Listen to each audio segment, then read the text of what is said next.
Folks, Black Star Network is here. Hold no punches. I'm real revolutionary right now. Black power. Support this man, Black media. He makes sure that our stories are told. Thank you for being the voice of Black America, Roland. Stay black. I love y'all. All momentum we have now, we have to keep this going. The video looks phenomenal. See, this difference between Black Star Network and Black-owned media and something like CNN. You can't be Black-owned media and be scared. It's time to be smart. Bring your eyeballs home. You dig?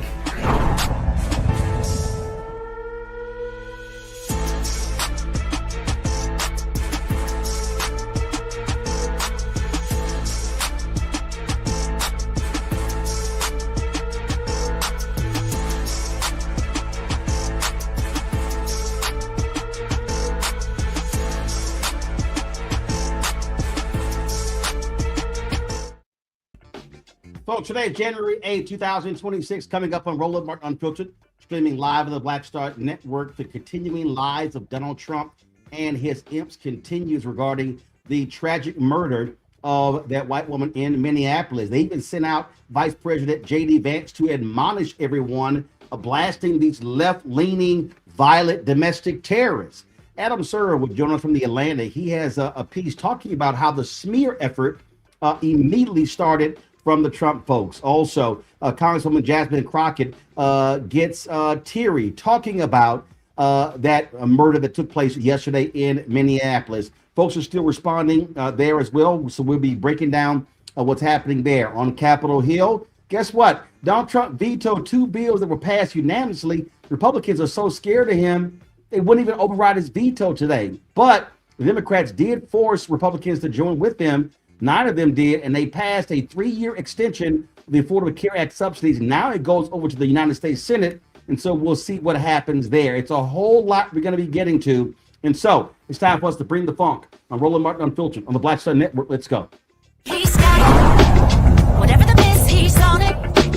Whatever it is, he's got the scoop, the fact, the find. And when it breaks, he's right on time, and it's rolling. Best believe he's knowing. Putting it down from sports to news to politics. With entertainment just for kicks, he's rolling.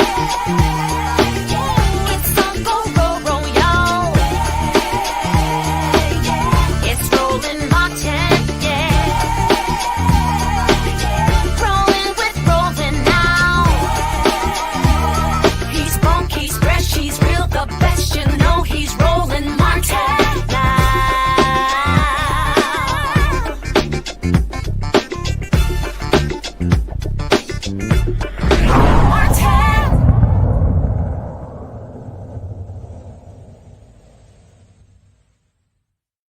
Tragic shooting of a woman in Minneapolis, Minnesota, by an ICE agent. They say that particular agent has been treated and is now spending time with his family. Now, remember, yesterday they claimed that, he was being hospitalized, but we saw video of this man walking around like it was no big deal.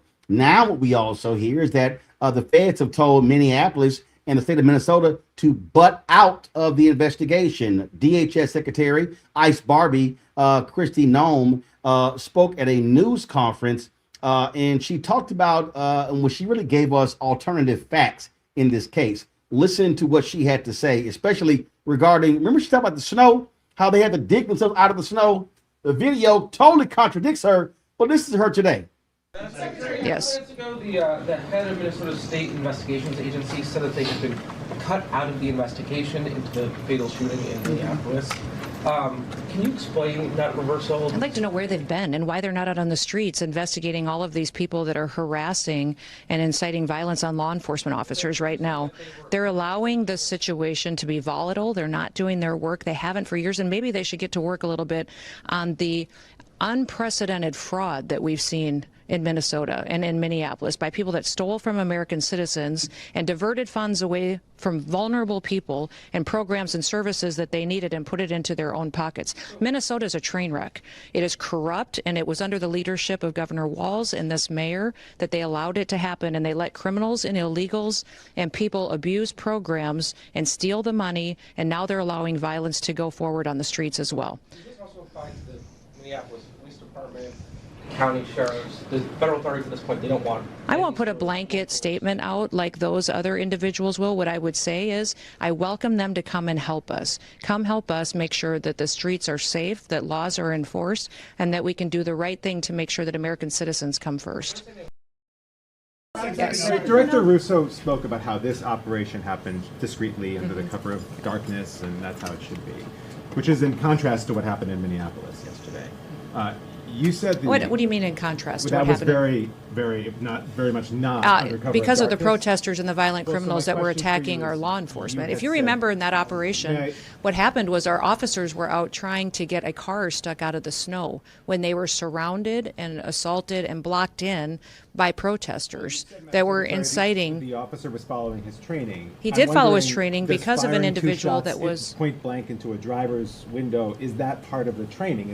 How is that self-defense? This is an experienced officer who followed his training, and we will continue to let the investigation unfold into the individual and continue to follow the procedures and policies that happen in these use of force cases. But let's remember the events that surrounded what happened yesterday on that tragic situation was that these individuals had followed our officers all day, had harassed them, had blocked them in. They were impeding our law enforcement operations, which is against the law.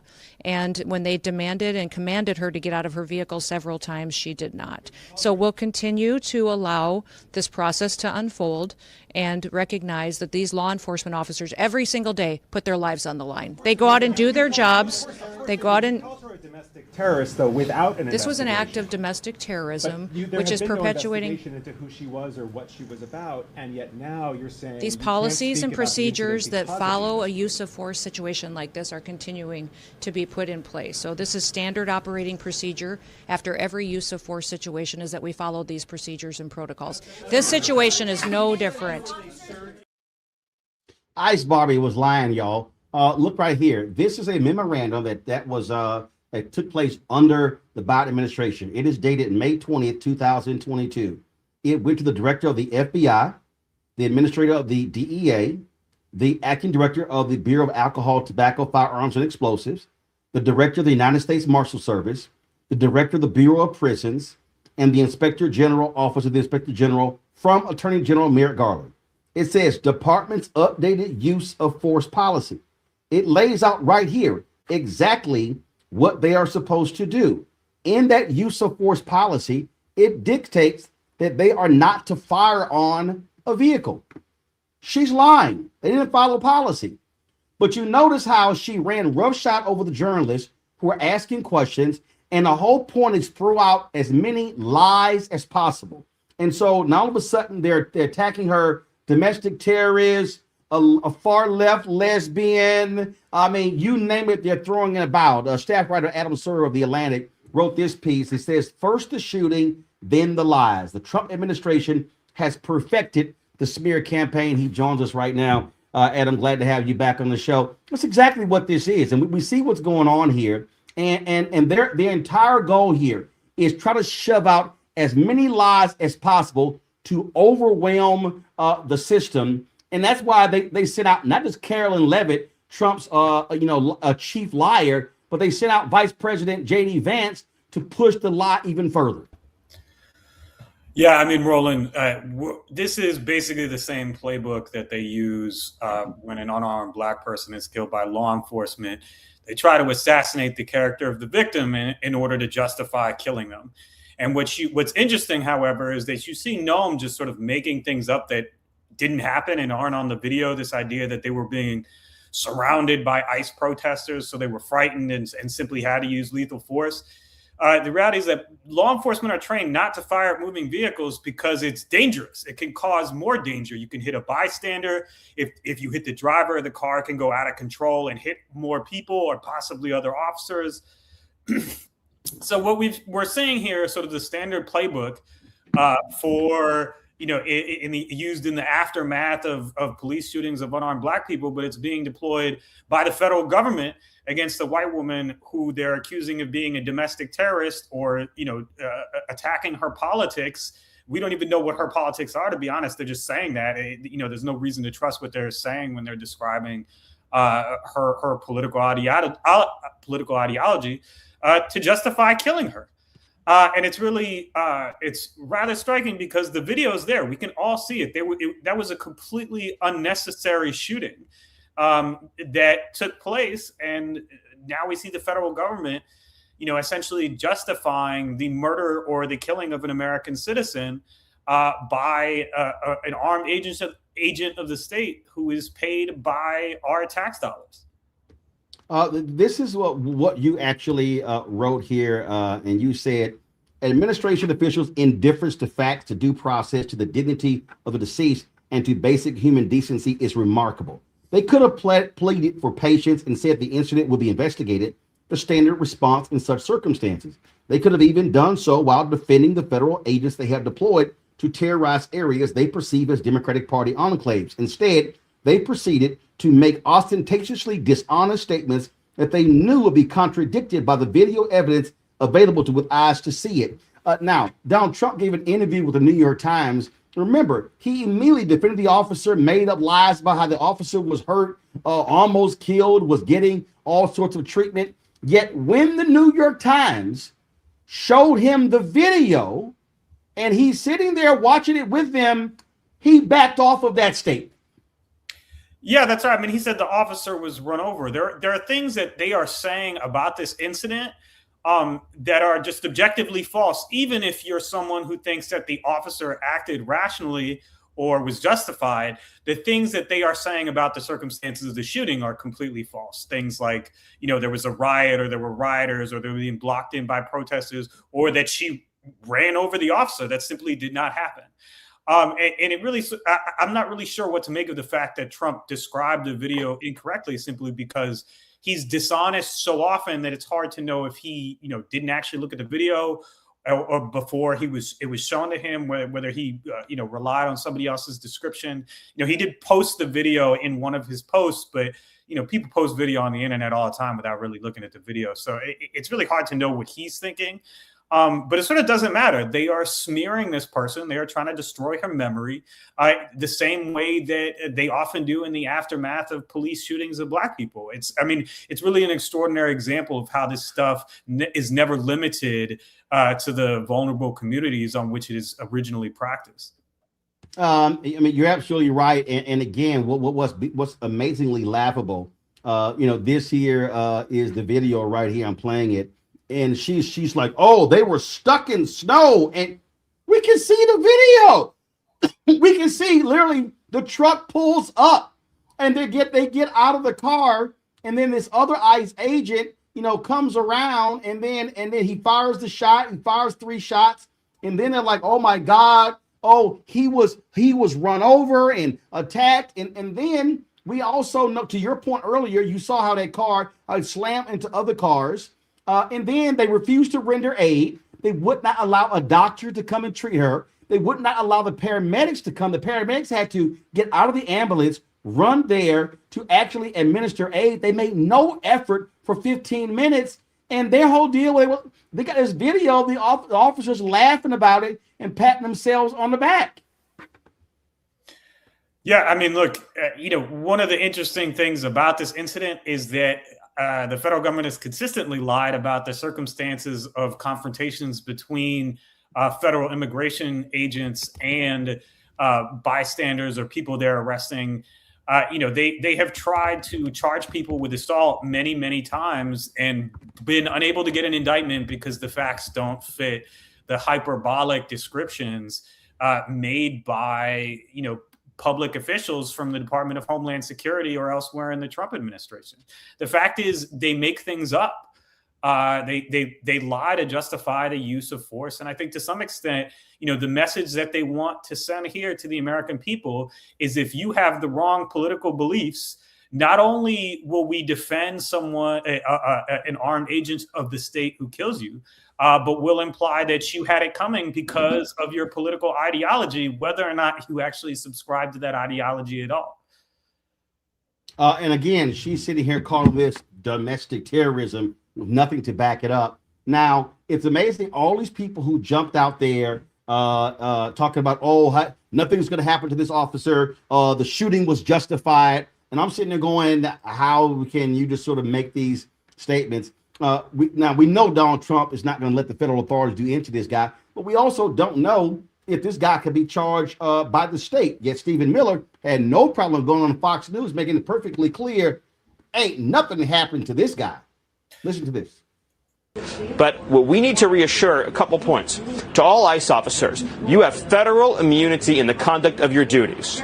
And anybody who lays a hand on you or tries to stop you or tries to obstruct you is committing a felony. You have immunity to perform your duties, and no one, no city official, no state official, no illegal alien, no leftist agitator or domestic insurrectionist can prevent you from fulfilling your legal obligations and duties. And the Department of Justice has made clear that if officials cross that line into obstruction, into criminal conspiracy against the United States or against ICE officers, then they will face justice.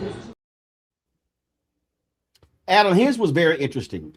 Yesterday, there was a high school where they lit out for the day. And what did the ICE agents do? They decided to show up, go on school property, and they started attacking the students, spraying them with pepper spray and things along those lines. The reason we're seeing these type of actions, and not just in Minneapolis, but we're seeing these actions take place. We've seen it in Los Angeles, in Chicago, and so many other areas. It's because of that Stephen Miller bite. Donald Trump said during the campaign, 100% immunity. What they've said is, it doesn't matter what you do. We are not going to hold you accountable, so you can show your ass as much as you want to.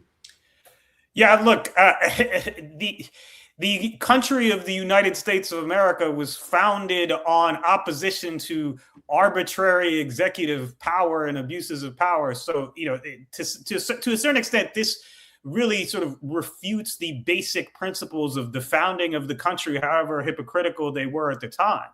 I think, you know, one of the things that Stephen Miller tried to do, it's not actually true that officers have absolute immunity in the conduct of their duties. Now, number one, but he's telling them that because he wants them to get as violent as possible, because the purpose of these deployments is a kind of execution of political violence against areas of the country that Trump perceives as insufficiently loyal to him. You know, but the other thing I would say is that, you know, this, you know, people should not be intimidated by this. They should continue to express themselves peacefully. They should continue to oppose the federal government peacefully, and illustrate the extent to which the government is now in the hands of people who do not believe in the basic principles of democracy. And, you know, something you said earlier, Roland, was that, you know, Trump was not going to let the feds investigate this properly. Well, it's not supposed to be that way.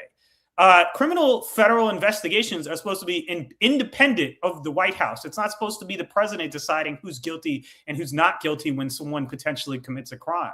So that sort of fundamental corruption of the American legal system and due process is something that, you know, we have accepted far too easily. That is sort of, you know, something that is stated as though that's the way things are supposed to be, and they're not supposed to be that way. If they were that way in any other administration, it would be a huge scandal. And yet, for some reason, you know, because of the sheer volume of corrupt abuses of power perpetrated by this administration, we let something like that pass, you know, without comment.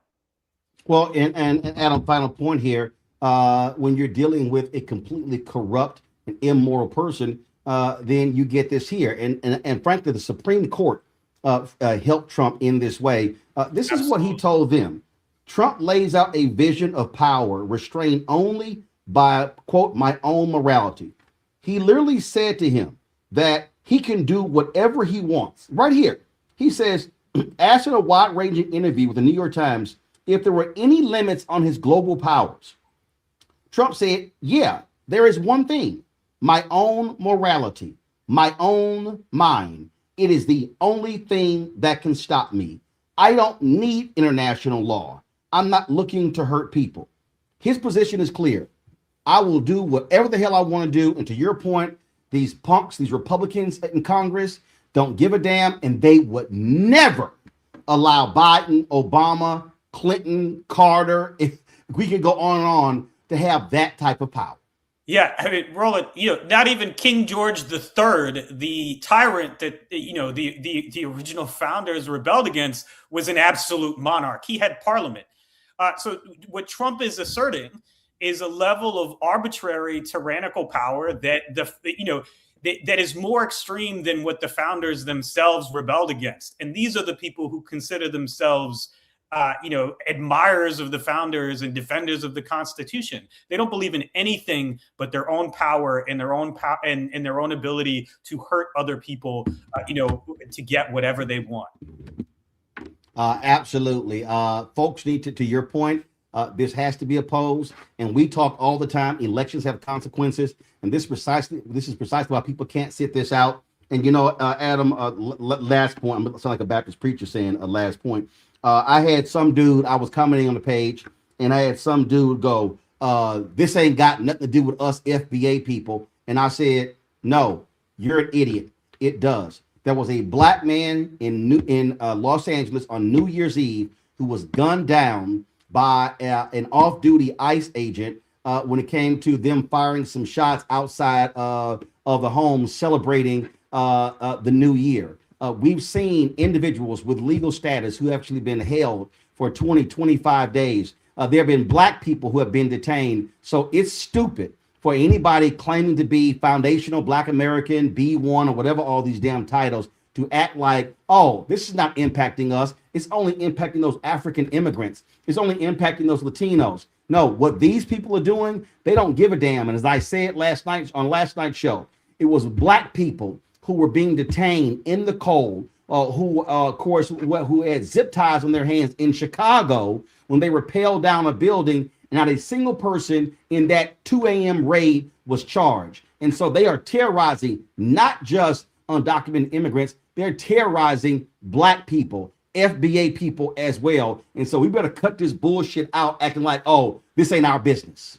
Yeah, well, look, Roland, everything they say about Somali immigrants, everything they say about Haitian immigrants, everything they say about African immigrants or people from the quote unquote third world, which is their favorite euphemism, they mean that about all black people everywhere. There isn't some magic line that they're going to consider African American people different from Caribbean American or people who have immigrated from West Africa. They don't care. Okay, like their vision is of a country in which they are the perpetual ethnic majority, and because of that, they consider anyone who is not exactly like them in their presence to be a threat.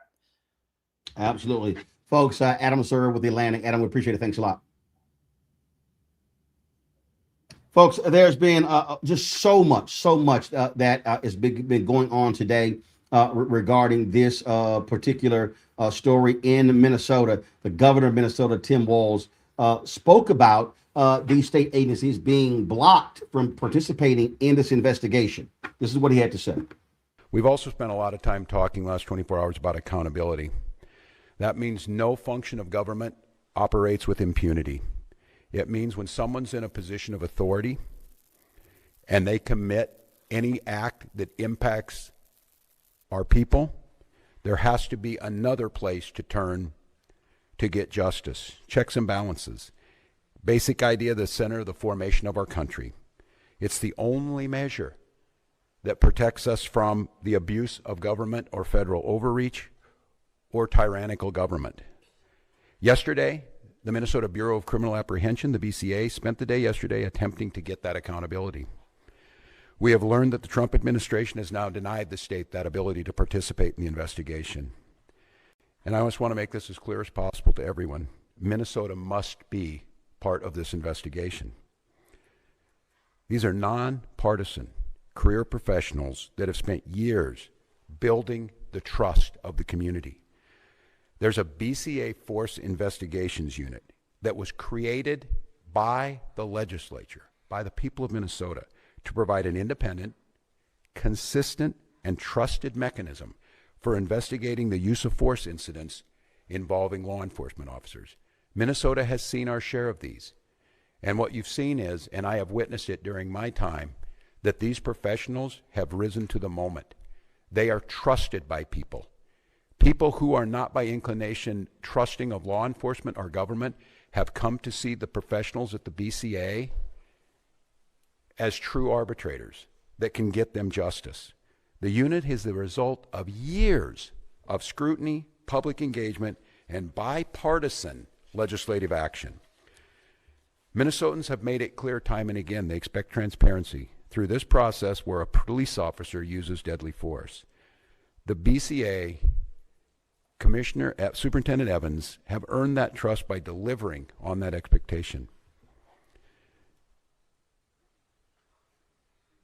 I think it's clear to everyone as they saw this that it feels now that Minnesota has been taken out of the investigation.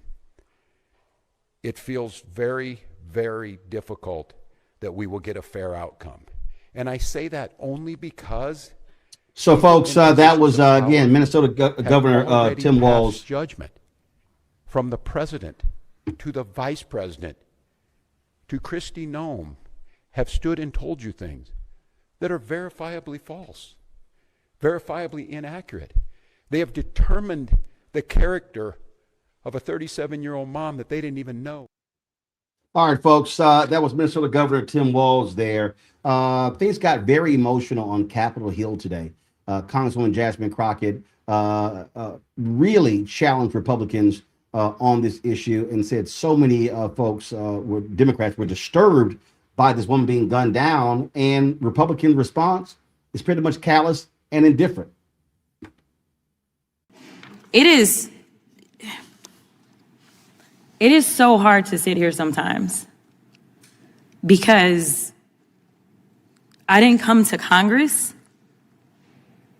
to write laws or to do things that are hurting people. I'm just asking if there's any decency or heart or courage on that side of the aisle. The fact that a woman was killed, she was shot in her head, and y'all are pretending like nothing happened. I remember when Charlie Kirk got killed. Do you remember what our response was?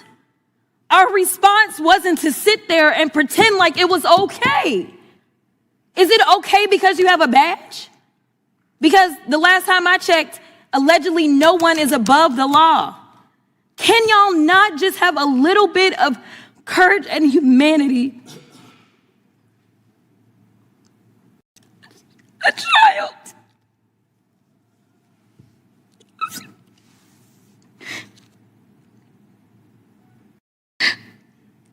A child has lost her mom. And y'all want to pretend that it is okay. I am asking if there is anyone that will stand for the very people that elected us and sent us to Congress. You tell us things like, well, the immigrants are bad. And so we got to get all these bills because the immigrants are the ones that are causing the harm. They're bringing the crime. The mayor of Minneapolis told y'all to get the fuck out. Yet y'all are the ones, it is this administration that is bringing crime to their streets. That's what's happening. It's the third incident where somebody has dropped an F-bomb in this committee, including the video. I'm sorry. Including the video that we had to watch earlier. Are your princess ears okay? Is it profanity? Well, the princess ears House of Representatives. The committee. You are about the fact that a woman. Are you soft? House of Representatives. The gentlelady. Are we offending your princess ears? Are they that soft? All members will. Maybe some of the kids out there. Mr. Chairman, it is the gentlelady's You're killing time. them. Kids. It is the gentlelady's time. Let's let her have her time. It is the gentlelady's time. Would you stop the clock for a moment? Okay, and I'll restore that. The chair will remind all members that the person controlling the time is not to be unreasonably interrupted. We would further admonish that whenever possible to express the full meaning of something, it be done so without an expletive that may be offensive to people here in the audience or those who watch this on television. I understand that a quote at times is essential, but I would admonish everyone that it has been the practice of this committee for the many years I've been here to use such things as F-bomb in order to get the message out without actually using the word. Notwithstanding that, the gentlelady will be recognized for this time plus an additional 20 seconds. The gentlelady may continue. Thank you, Mr. Chair. Long story short, we are sitting in judiciary and no one on that side of the aisle seems to care that this particular person, whose name we don't know at this point, became the judge, jury, and executioner. I don't know how you square that. And then we're sitting here literally in markup for a bail funds bill. When I first ran for office, it was in the midst of yet another lynching by law enforcement in Minneapolis. At that time, it was George Floyd. I remember working as a pro bono criminal defense attorney to help protesters that were being arrested. There were more than 600 protesters that were arrested in Dallas. There were churches that came together to make sure that there were bail funds. There were nonprofit organizations. And to explain how it works for bail, since we're in judiciary and we're writing the laws, and some people may not understand this, but those bail funds, those nonprofit organizations are not the ones that determine whether or not somebody gets bail. What they do is they help out poor people, which I know y'all are not interested in either. But they help out people that aren't rich and famous and have limitless amounts of money, like all of the Epstein defendants who somehow y'all can't find, even though y'all went and got Maduro. But it helps out those people to be able to get out of jail. Many of those people that if they spend just a couple of days in jail will then be thrust into straight up poverty because they will lose everything. Why it is that you want to criminalize people such as churches that are trying to help the poor because they understand what the Bible says, and they don't just say that they understand it or say that they love Jesus, but they decide that they actually put it into works because faith without works is dead. That is wrong too. And I'm here to tell you that there's going to be a lot of nonprofit organizations that are going to step up in this moment, because there are going to be protests around this entire country because of the state-sanctioned execution that we all saw unfold, unless there is some kind of justice that takes place and we get the name of that officer and that officer is prosecuted. So I ask that law enforcement, we have oversight over them. I am the oversight ranker. Let's go ahead. In fact, I make a motion that we have a hearing in the oversight subcommittee as it relates to this particular issue and what took place. That was Congresswoman Jasmine Crockett. This has angered so many different people in so many different ways. And former Minnesota Governor Jesse Ventura is weighing in, saying he is so pissed off with what's going on that he actually may run again for governor. And he had a lot to say to Donald Trump. Check this out.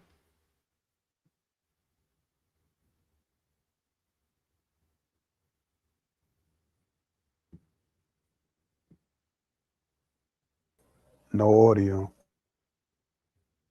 All right, so I got to again having some slight audio issues.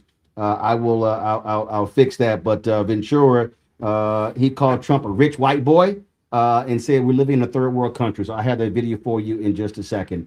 I want to bring in my panel right now. No, they can't wait to weigh in, and so let me welcome to the show, as we always do on Thursdays, Dr. Greg Carr, Department of Afro-American Studies, Howard University. Glad to have Greg back. First time in 2026. Greg, good to see you.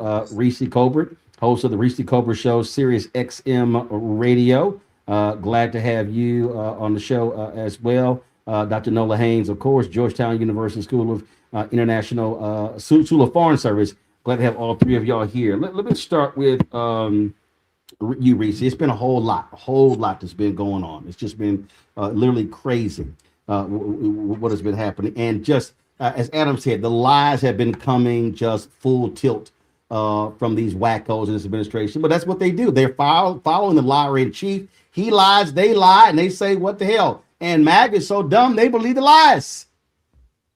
Well, yeah, I mean, they want us to believe in alternate reality, and what they should really do is be embarrassed. We know that this administration has no shame, but typically you would hear measured responses out of DHS, out of the White House. If you didn't have degenerates running the country, you have Beavis and Butthead, Ren and Stimpy, and I can't even think of an insult for Kristi Noem. She's just the bitch.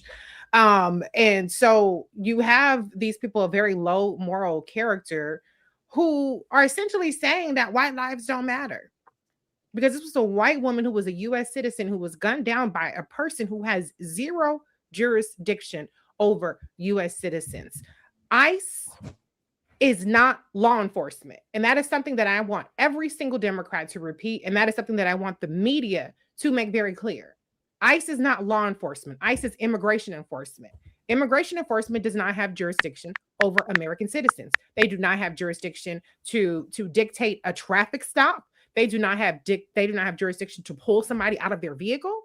And they for fuck sure do not have jurisdiction or immunity to shoot a woman in the head as she's driving away. This ICE agent escalated the situation by stepping in front of the vehicle, by trying to physically assault Renee, and then he turned around and murdered her in cold blood.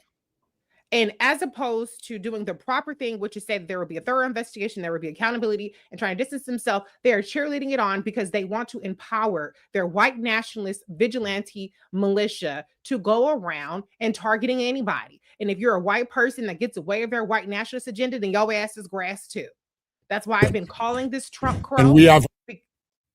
That's why I've been calling this Trump crow, because it is not just an attack on Black citizenship. It is an attack on every American that does not fall in line with the white nationalist billionaire trillionaire agenda. And unfortunately, a woman who is a mother who now leaves orphans behind has paid the ultimate price. She was not a radical.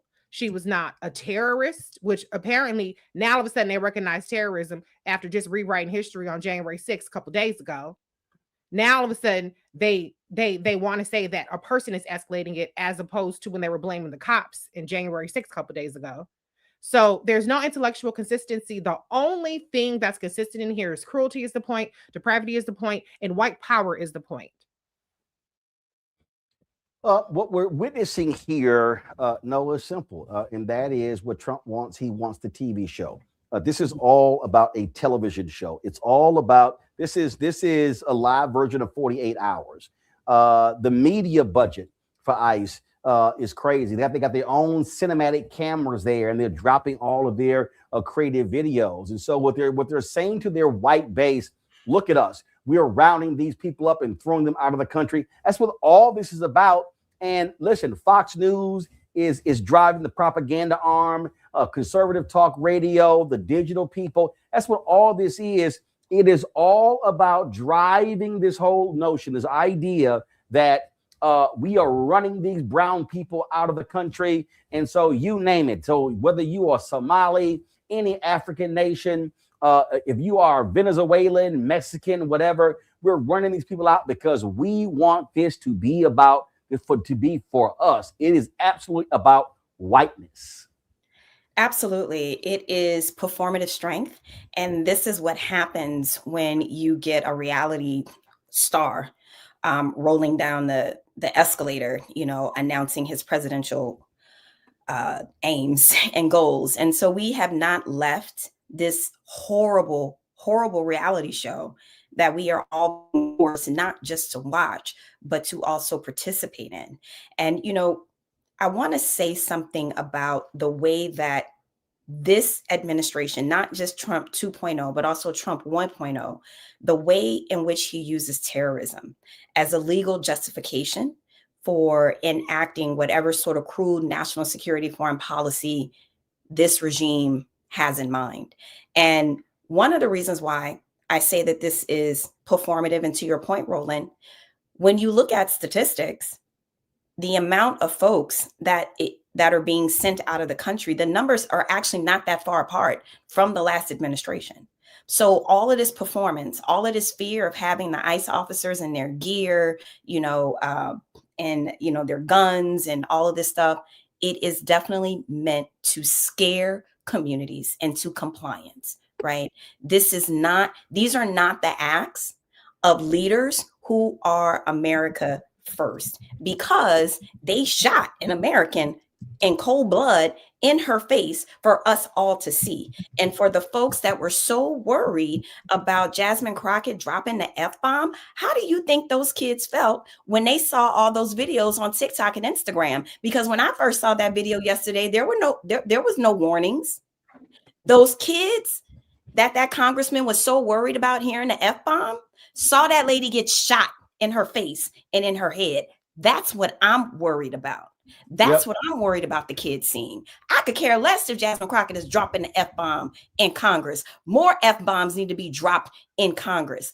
All of this is so upsetting, Roland. You know, my week started off with the 1-6 hearings on the Hill.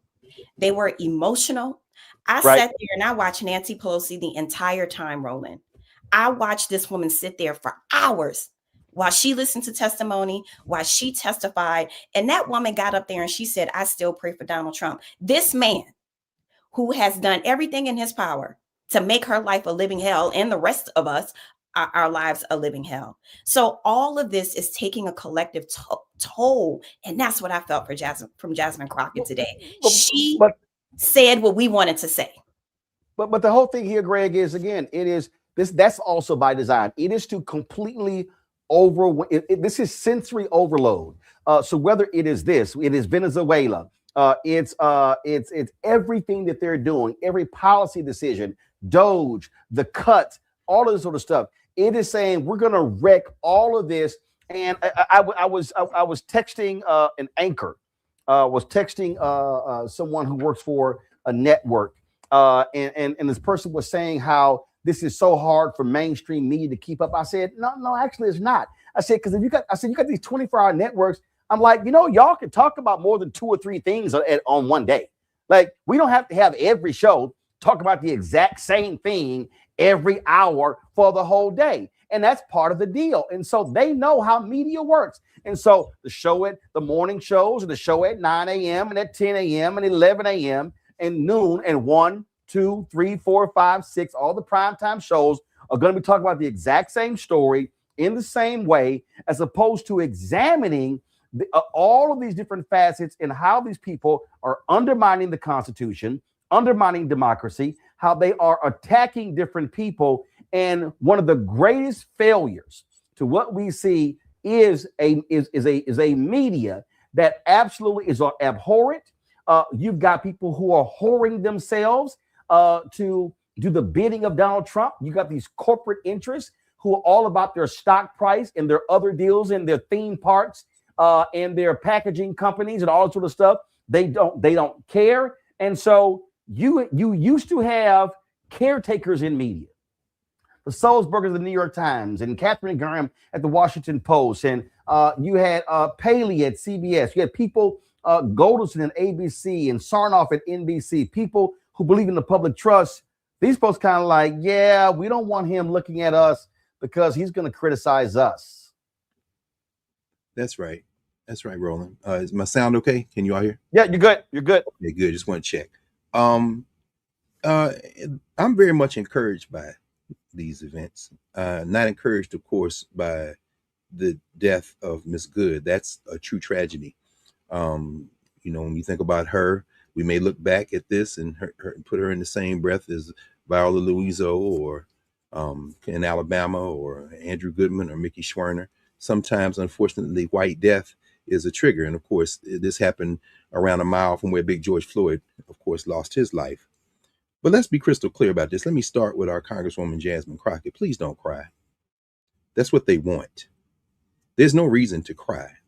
There's no reason to cry because these are not human beings you're dealing with. There's nothing to appeal to. So let's get out of this whole idea that we can appeal to some greater moral sense. You just heard a purebred clown, a racist, tell the New York Times, the pliant New York Times, that the world now bends to his morality. Donald Trump doesn't have any morality. It's an oxymoron. What we have to do now is reframe the narrative. So I think Greg, just give me 1 second. Just give me 1 second. I want you to finish that. This is from ABC News. And so 2 people have been shot by federal agents in Portland. It says 2 people were shot by federal agents in Portland, Oregon on Thursday. Local and federal sources told ABC News the FBI is responding to the scene. federal agents involved in the shooting are with U.S. Customs and Border Protection, not Immigration and Customs Enforcement, according to sources. Craig, go ahead. Thank you, Roland. And of course they were, and there will be more. There will be more. They will join an indefensible piece of a human being, a little man whose little tiny manhood sheathed by cloth over the top third and bottom 2/3 of his face. Jonathan Ross, as it is now being reported, USA Today, among other media sources over the last couple of hours, have reported that the enforcement operations officer identified the killer of Miss Good is named Jonathan Ross. And this isn't the first time that he has assaulted other people. And this doesn't have anything to do with citizenship either, y'all. Let's stop using that. Let's stop reframing this in terms of it was a U.S. citizen. It was a human being. Let's just level set on that. But what I really want to, us to spend a moment on, which is again why this platform is so important and why you should turn off all that commercial news, mass media entertainment crap, is this.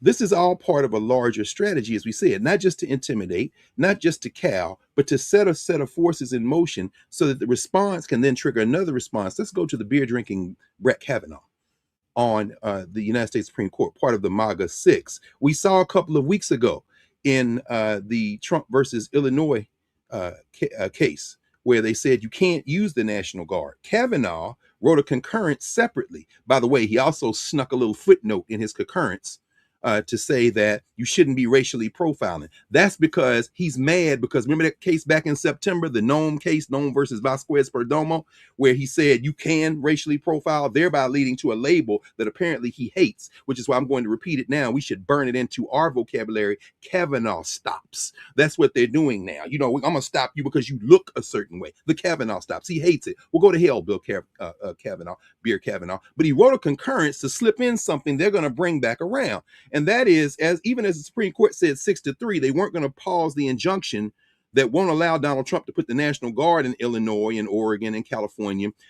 Kavanaugh wrote separately and said, but, maybe there might be a way to evoke, the Insurrection Act. See, what they want to do is put the U.S. military in these cities because they are engaged in a domestic war. Finally, let's pay particular attention to the fact that this strategy is designed completely pursuant to what that fool Steve Bannon said years ago, flood the zone with ish.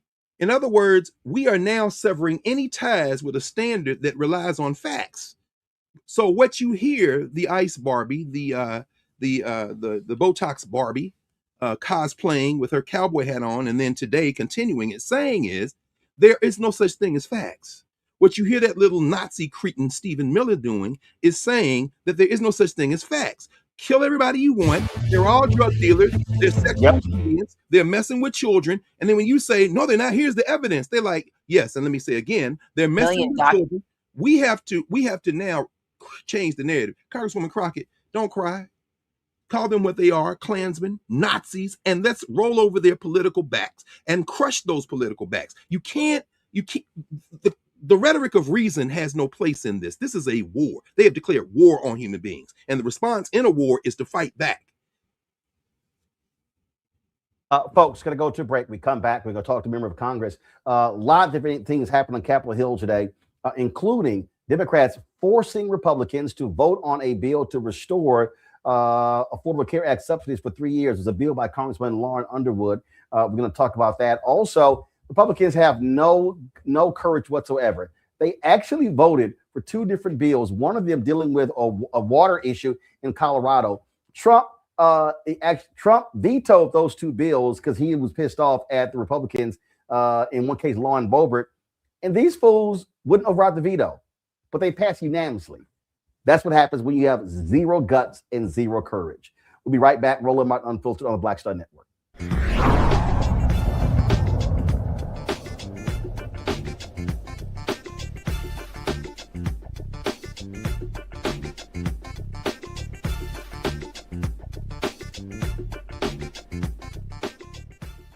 Hatred on the streets, a horrific scene, a white nationalist rally that descended into deadly violence.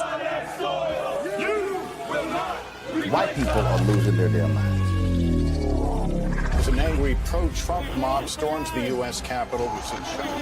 We're about to see the rise of what I call white minority resistance. We have seen white folks in this country who simply cannot tolerate black folks voting. I think what we're seeing is the inevitable result of violent denial. This is part of American history. Every time that people of color have made progress, whether real or symbolic, there has been what Carol Anderson at Emory University calls white rage as a backlash. This is the rise of the Proud Boys and the Boogaloo Boys. America, there's going to be more of this. Here's all the Proud Boys, guys. This country is getting increasingly racist in its behaviors and its attitudes because of the fear of white people. The fear that they're taking our jobs, they're taking our resources, they're taking our women. This is white fear.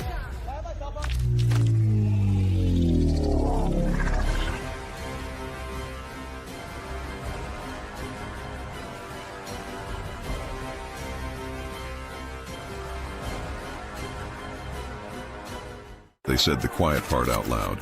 Black votes are a threat, so they erased them. After the Supreme Court gutted the Voting Rights Act in 2013, Republican legislatures moved fast. New voter ID laws, polling place shutdowns, purges of black voters from the rolls. Trump's Justice Department didn't stop it, they joined in. In 2018, his DOJ backed Ohio's voter purge system, a scheme that disproportionately erased black voters. Their goal, erase black votes and political power. Yeah, that happened. These are the kinds of stories that we cover every day on Roland Martin Unfiltered. Subscribe on YouTube and download the Black Star Network app. Support fact-based independent journalism that centers African Americans and the issues that matter to our community.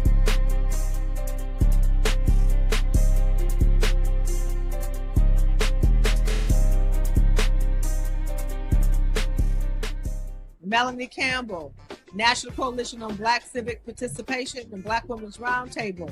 And we are watching Roland Martin Unfiltered all day, every day, 24/7. Spread the word.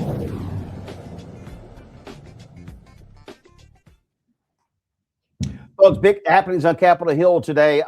Democrats forced a vote on restoring the Affordable Care Act subsidies. This was the tally right here. It was 230 to 196. 17 Republicans voted for the bill. It was the bill by Congresswoman Lauren Underwood. I made a mistake yesterday. I said her bill had 1 year of subsidy. It was actually 3 years worth of subsidies. Now it goes over to the United States Senate. There's no word of whether or not it's going to actually pass over there, but it does put pressure on Republicans, especially those senators who are running for re-election, because they're going to have to vote on this issue of restoring health care to their constituents. And you know what? You got folks in North Carolina, in Georgia, in Iowa, in Texas, who are all impacted all around the country by this. And so guess what? They now are going to have to deal with this. And so that was a huge, huge action taken today. Virginia Congressman James Walkinshaw joins us right now. Congressman, glad to have you on the show. This was an effort, this was first of all, a great move by Democrats. And I kept saying in 2025, the Democrats are out of sort trying to figure out how to respond to what's going on. And we saw with the Epstein files, that discharge petition. Now, here you had an issue, and Republicans were vulnerable by Democrats using the discharge petition. You go bypass the committees, you bypass Speaker Johnson, and you force them to actually vote on this. To me, there should be other affordability issues that Democrats should be eyeing in 2026 to force the same vote on other issues. You're absolutely right, Roland. I mean, this was a big victory today. Credit to Congresswoman Underwood, leader Hakeem Jeffries, who really united Democrats around this fight for healthcare affordability. You know, we went through a shutdown where we kept the pressure on the Republicans to cancel their healthcare cuts. We took the argument to the American people across the country and highlighted the impact of allowing these tax credits to expire. And we got a big victory today. And you're right, the Senate should be feeling some pressure right now. What they should do is take up the bill, the 3-year clean extension, pass it and send it to President Trump's desk. It sounds like Republican leadership over there aren't going to do that, but that would be the smart thing for them to do. But you're absolutely right.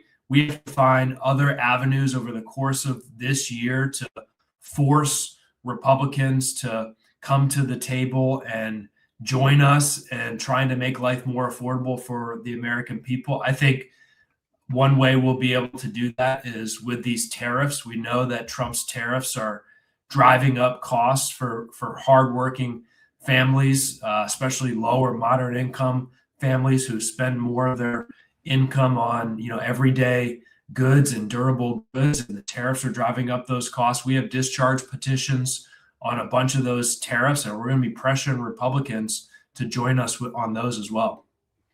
Well, another issue that we saw take place, there were a couple of bills that Trump vetoed, and what was crazy, they were passed unanimously by the House. He vetoes them. It was really about a personal thing, trying to get back at Republicans in this case. And then what happened? It needed 2/3 vote. Well, 35 Republicans crossed, 213 Democrats voted for it, but it didn't get the 2/3 vote. I mean, I keep saying it. The Republicans in the House are cowards.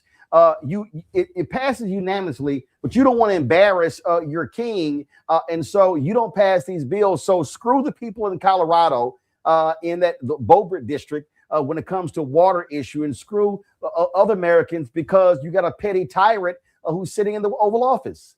Yeah, I was on the floor for those votes and proudly voted twice to override the vetoes, and I was watching the Republican side, and sometimes it's just embarrassing to watch them. You can see the fear in their eyes, the fear of Donald Trump, and what they need to realize, and a handful of them are starting to realize, Donald Trump doesn't give a damn about them.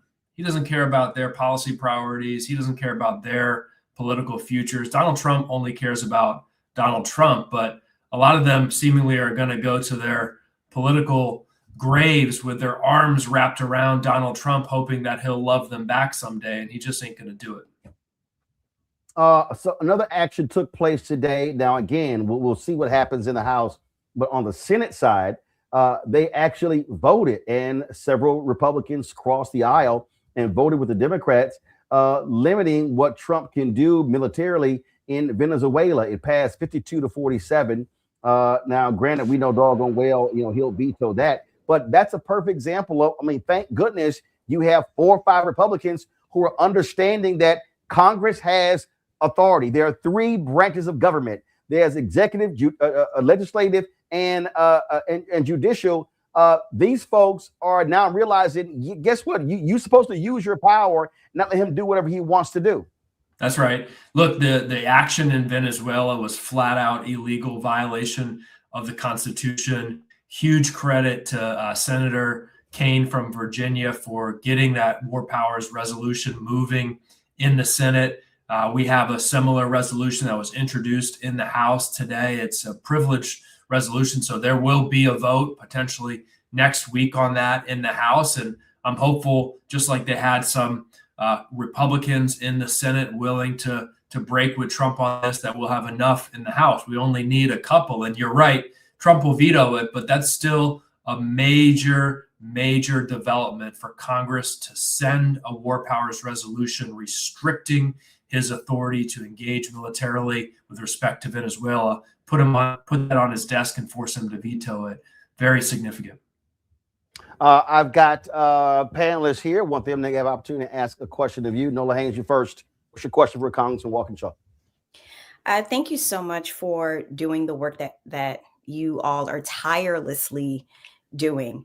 So, on the messaging side of things, there's always this kind of group of folks who feel like Dems aren't doing enough. And then I am one of those folks who understand how legislation works. So I'm very curious, besides healthcare, which I know is a very popular policy for Dems, what else can folks like us be out there messaging to Americans who are looking for policies, not necessarily just anti-Trump everything, but that are looking for something forward, something else? So what else, in addition to healthcare, should we be out there talking about? Yeah, I really appreciate the way you framed that. And, I think as you described, There's a lot of folks out there that want to see Democrats in Congress fighting, have wanted to see more of that. I think we've been delivering that over the last couple of months. But, you know, my dad was a boxer, and he used to tell me, you know, the purpose of a fight is to win. Sounds like a simple thing, but some people don't seem to get that. So we also have to find some fights like this healthcare fight that we can fight and win and deliver for the American people. I mentioned rolling back the tariffs. I think that's an important fight. You're right. That's an anti-Trump policy. But I think this year, as we look to go to the voters in November in the midterm elections, you will see congressional Democrats coalesce around a coherent, consistent agenda around affordability. Yes, healthcare, extending the tax credits, but also things that we as Democrats want to do, which is, you know, bring down prescription drug prices, get us closer to universal affordable healthcare for every single American, a minimum wage, a real living wage for every single American, more rights for working people so they can organize, come together in the workplace and get the pay and benefits and conditions that they need and deserve. I think we just need to do the things that Donald Trump said he was going to do when he campaigned, when he said he was going to bring down costs for everyday Americans. He said he was going to deliver a better economy for working Americans. You and I know that was a lie when he said it, but a lot of Americans bought into it, and we got to actually take that out and deliver it in real ways. Kristi. Thank you, Congressman, for being here. You know, what I'm seeing is a lack of information like dashboards or something that's easy to kind of get your hands on to really explain the severity and the vastness of the situation. I think the Democrats did a really good job around the big, beautiful bill and kind of messaging, and even around the shutdown before, messaging how these subsidies are going to impact everybody's prices. Is there anything in the works that you can think of that will help really bring this closer to home for people who maybe are not on Obamacare, who are not on the exchanges, and who maybe feel like this is an issue that other people have to deal with that doesn't really impact them?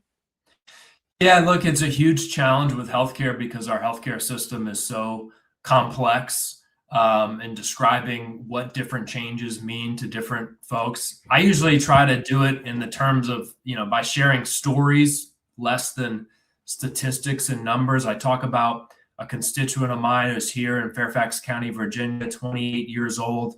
He and his wife just welcomed their first child a couple months ago, so they're really excited for that.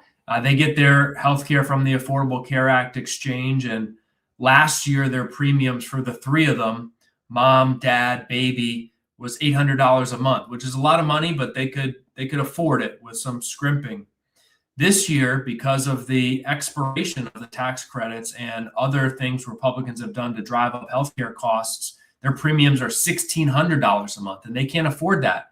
So dad doesn't have health insurance as of today, so that they can pay for it for mom and their new baby. And those are the choices that Americans are making. So I think those stories that, you know, folks can relate to are probably the most effective way for us to drive the importance of this issue home. Brett. Thank you, Roland, and thank you, Congressman Arkansas. We saw, of course, that you and your colleagues moved some legislation, some of the appropriation legislation today, kind of, you know, trying to forestall or prevent some of the stuff that might hit at the end of the month and perhaps another government shutdown. My question is pretty basic. How much do you think that Mike Johnson's very tenuous grip, we saw him scurrying out of the chamber after another vote that he couldn't prevent today, how much do you think his very tenuous grip on the speaker's gavel might be used as an asset by you and your colleagues to try to break up this Republican solidarity? I'm saying that because we know that there are the open seats in Texas and California, the death of your colleague, of course, LaMalfa. Taylor Greene's seat has up for, of course, election. And of course, there's Mickey Sherrill's seat in New Jersey.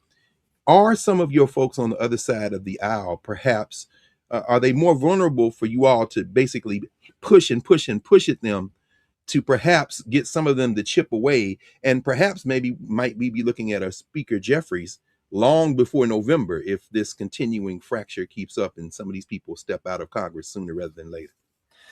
Yeah, you really honed in on a critical dynamic here. And, before I get into the possibility of a change in power before the elections, as you, I think, hinted at, Speaker's tenuous control, not just his very narrow majority, but the fact that, look, generally, even at the White House where it's been reported Trump laughs at Speaker Johnson, he's viewed as a very weak leader.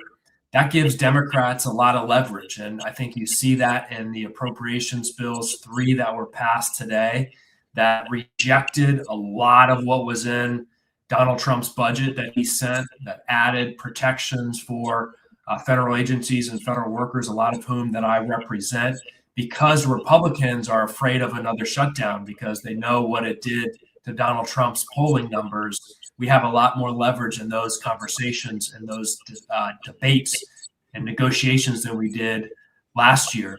And you're absolutely right. I mean, given the narrowness of his majority, if you had more resignations, a couple more resignations, or anyone switching parties, or God forbid, any other significant life event on the Republican side, you could have an evenly divided House or even a narrow Democratic majority. We will have another special election in Texas that's likely a Democratic seat later this month. So we'll be adding a Democratic seat. You mentioned former Congresswoman, now Governor Sherrill as well. So a lot of moving pieces, and it could be a very unpredictable year in the House of Representatives. Congressman Walkinshaw, last point I want to make here, and just tell me if you agree with this or not, and that is this. There were a lot of people who disagreed with me and others, and they said, that I was wrong to support the Democrats' action when it came to the federal government shutdown. And I said then, Democrats should not lift a finger. They should force Republicans to do their job. And I fundamentally believed that what the shutdown did was, I think what it did, it woke Democrats up. It finally caused Democrats to find a singular issue. And also, I think probably right before that, what was happening with the Epstein files. Those two things, the Epstein files and that discharge petition and the shutdown, forced Democrats to look at what people were talking about and the issues. And what it did was it gave Democrats time to refine a healthcare message, tap into it, build resonance, where Republicans, independents were like, what the hell is going on? And so while that was happening, you take the tariffs as well, how it's impacting all of these white conservative farmers in areas where they voted 65, 70, 75% for Trump. And so the shutdown in many ways gave House Democrats in the Senate your sea legs. And so now I think the thing is, how do you build upon that? Do you sort of you agree with that? I think you're absolutely right. And, I was in a similar place debating with people before the shutdown. And I told people, look, the American people, if there's a shutdown, as ultimately there was, the idea that the American people won't blame Donald Trump for that shutdown was absurd. Donald Trump spent most of the year 2025 shutting down the federal government. I mentioned I represent 60,000 federal employees. Every neighborhood I represent, you have folks who have been fired by Donald Trump, who worked in federal agencies, entire agencies that were shut down by Trump before the technical shutdown that we had. So I knew that voters would blame Donald Trump, right? He's the guy that hates the federal government. Of course, he'd be very willing to shut it down if he doesn't get what he wants in terms of his cuts to the healthcare system. And I felt like, look, I didn't want to see a shutdown. My constituents, some of them went without paychecks through the shutdown. But Republicans made no effort to reach out to Democrats like me in those negotiations or conversations to say, hey, we don't have the votes on the Republican side, so we're going to need your vote. What's important to your constituents that we can consider here in this process? They just made no effort to do that. So I think you're absolutely right. It allowed Democrats to highlight the healthcare issue. It help to unify us and the country correctly blame Donald Trump and Republicans for it. All right, then, Congressman Walker and Shaw, we appreciate you joining us on the show. Look forward to having you back. Thanks, Roland. Have a great night. Thanks a bunch, folks. We come back. Ooh, the racism, the white supremacy of Megyn Kelly and Elon Musk is on full display. What do we say here? Hashtag we tried to tell you. We're going to talk about that next. Plus, we also got Black Star Network headlines with Brittany Noble. Folks, you want to support Black Star Network in this show, please do so by joining our Bring the Funk fan club. The goal is to get 20,000 of our fans contributing on average $50 each a year. If you can't contribute that, you do less. We totally understand that. We appreciate it. If you can do more, we appreciate it. This is critically important because if 20,000 people give $50, it raises $1 million. It really offsets our costs, which are $195,000 a month. As I said, we've hired 4 new people in the past month. We are launching a new daily noon show. The end of this month. We're launching a weekly health show as well. We've hired an editor to transform blackstarnetwork.com, and you see the content on the site. You see how we are changing that. It's going to be a lot more robust as well, because our goal is to continue to build the preeminent Black news and information network in the country. Ain't nobody doing what we're doing, folks.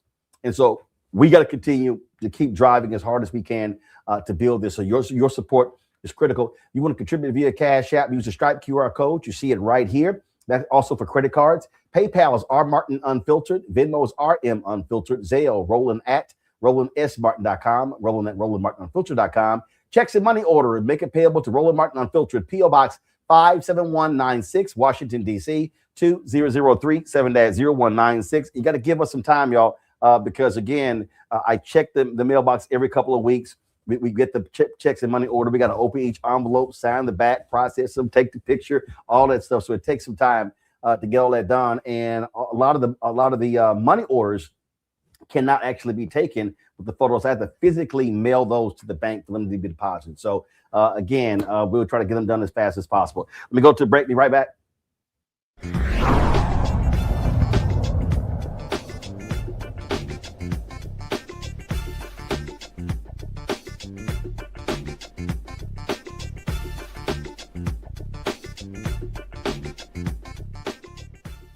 They said the quiet part out loud. Black votes are a threat, so they erased them. After the Supreme Court gutted the Voting Rights Act in 2013, Republican legislatures moved fast. New voter ID laws, polling place shutdowns, purges of black voters from the rolls. Trump's Justice Department didn't stop it, they joined in. In 2018, his DOJ backed Ohio's voter purge system, a scheme that disproportionately erased black voters. Their goal, erase black votes and political power. Yeah, that happened. These are the kinds of stories that we cover every day on Roland Martin Unfiltered. Subscribe on YouTube and download the Black Star Network app. Support fact-based independent journalism that centers African Americans and the issues that matter to our community.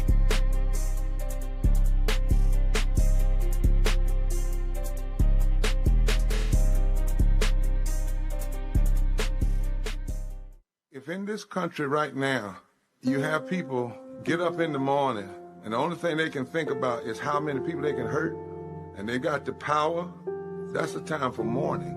For better or worse, what makes America special, it's that legal system that's supposed to protect minorities from the tyranny of the majority. We are at a point of a moral emergency. We must raise a voice of outrage. We must raise a voice of compassion. And we must raise a voice of unity.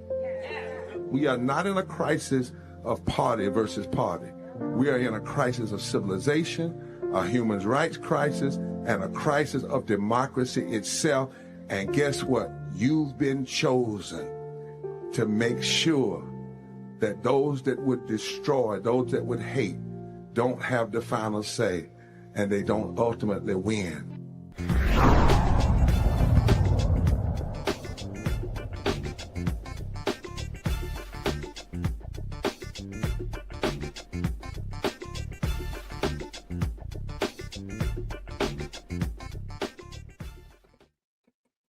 Boy, you can always count on white folks showing us exactly who they are. Now, we've always known who Megyn Kelly is.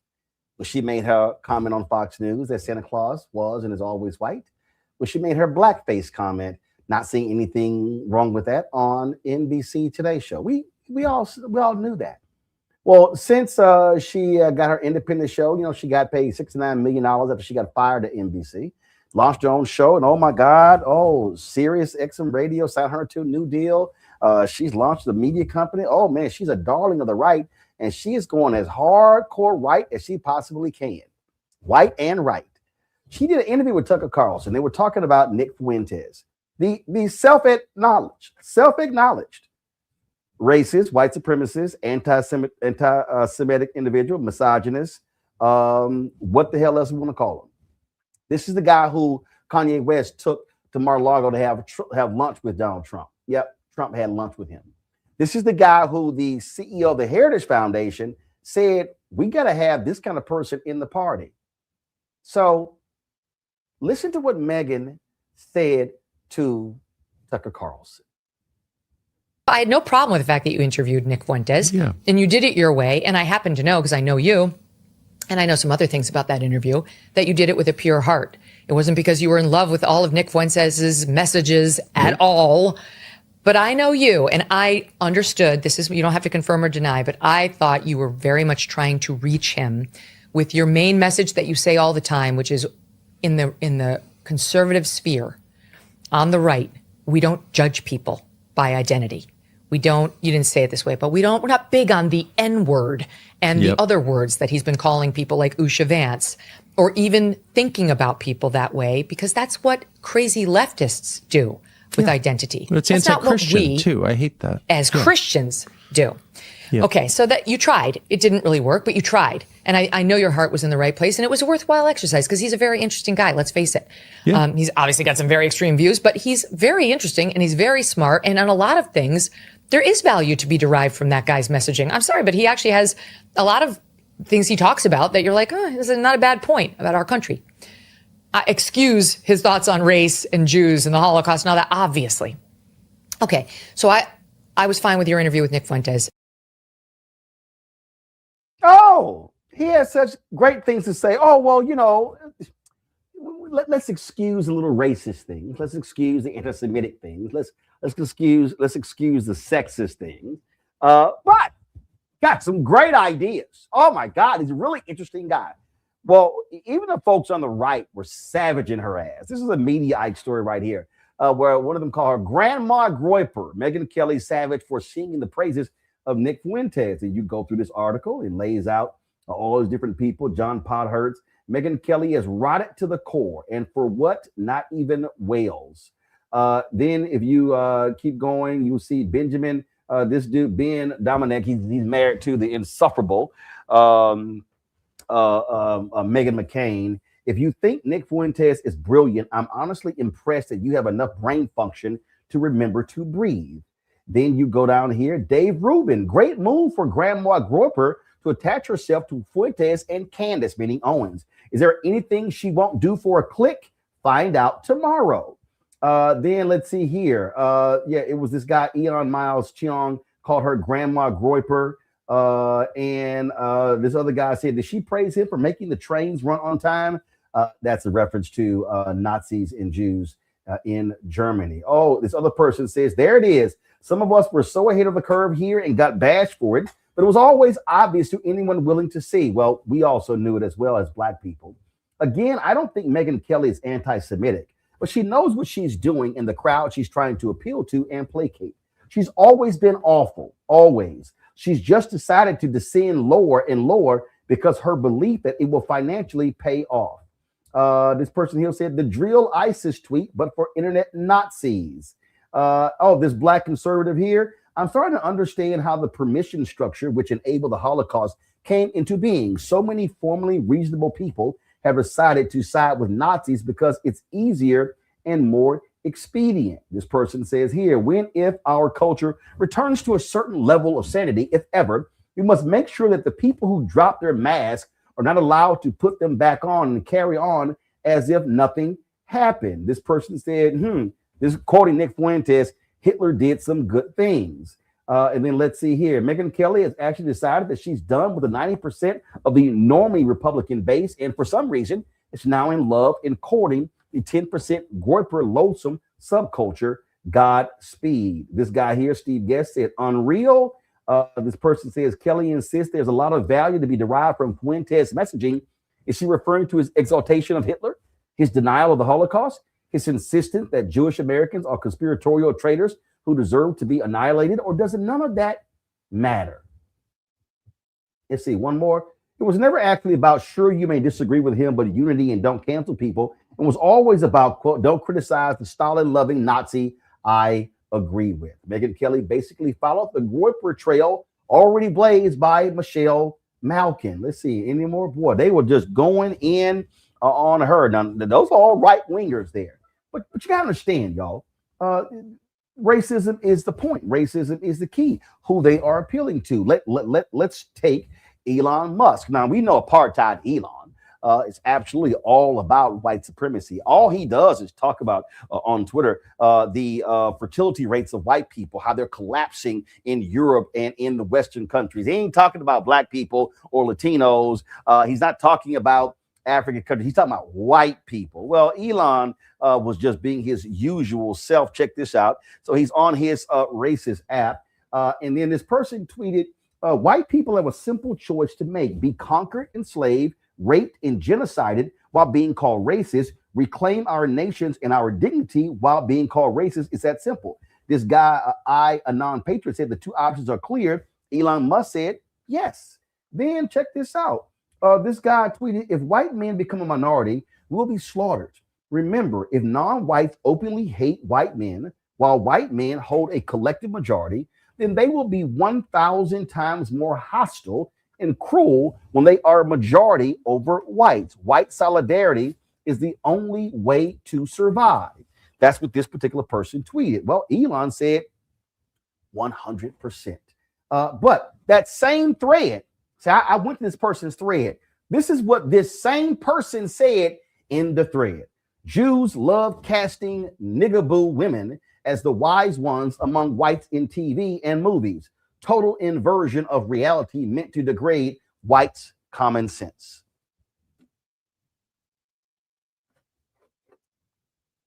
Did I not tell y'all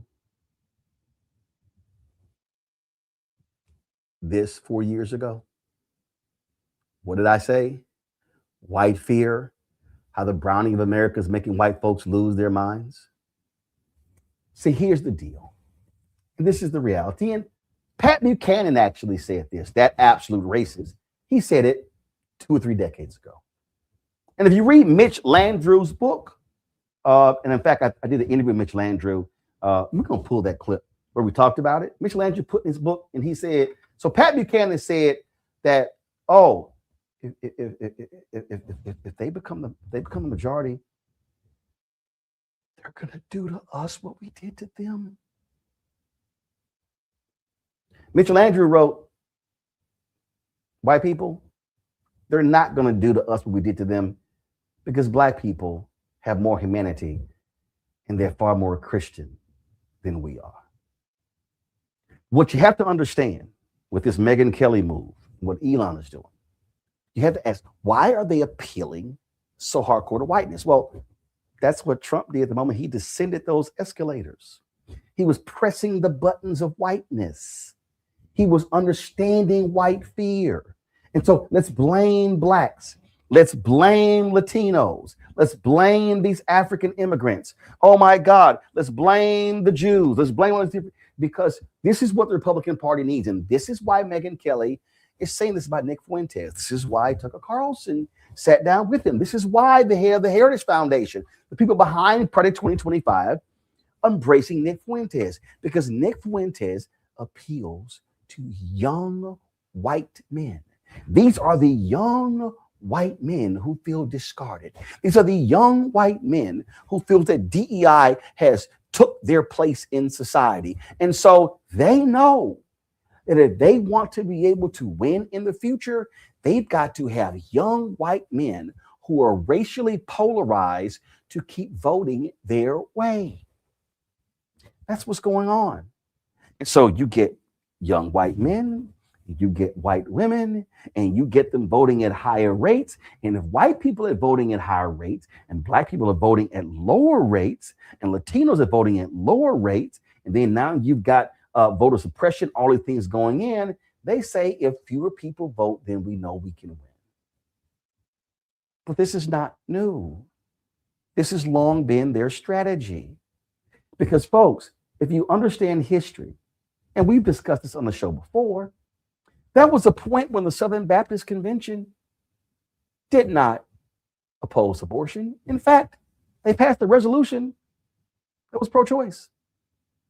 But see, they were appealing to racism to get those Southern evangelicals to vote against their own interests and vote against black people. But then all of a sudden, damn, the Jim Crow thing really wasn't working as well as it was. And so that's when they flipped Paul Weyrich. They flipped to, let's make abortion the issue.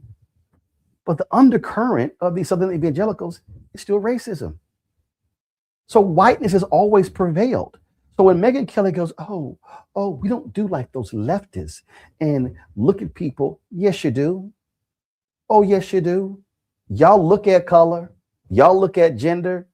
And Megyn, you a liar. And Tucker, you a liar as well. Yes, y'all do. Because you know who gave us the goods? Lee Atwater. Remember when those audio tapes were revealing? Lee Atwater said, yeah, we can't use the N-word. We can't use those things like we used to. So we can use other phrases that say the exact same thing and appeal to our voters in the same way. We just can't say nigger. We just can't say colored. We don't have the separate water fountains. Oh, but there are phrases we can use, such as, this is not Lee Atwater, but this is essentially Lee Atwater 2.0. If we just say woke, if we say CRT, if we say DEI, same meaning, same goal, different words. So it's no shock that we're seeing what we're seeing. And we're seeing the racists being who they are. Stephen Miller, white supremacist. I don't care what his wife says. He's a nutcase too. It's about race. And what I've been telling y'all, they want to defund Black America. They want to go after everything.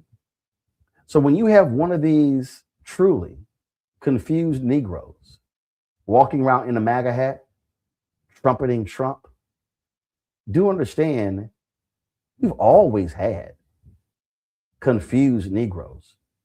Remember, we had folks on plantations who told massa when Black folks were trying to run away.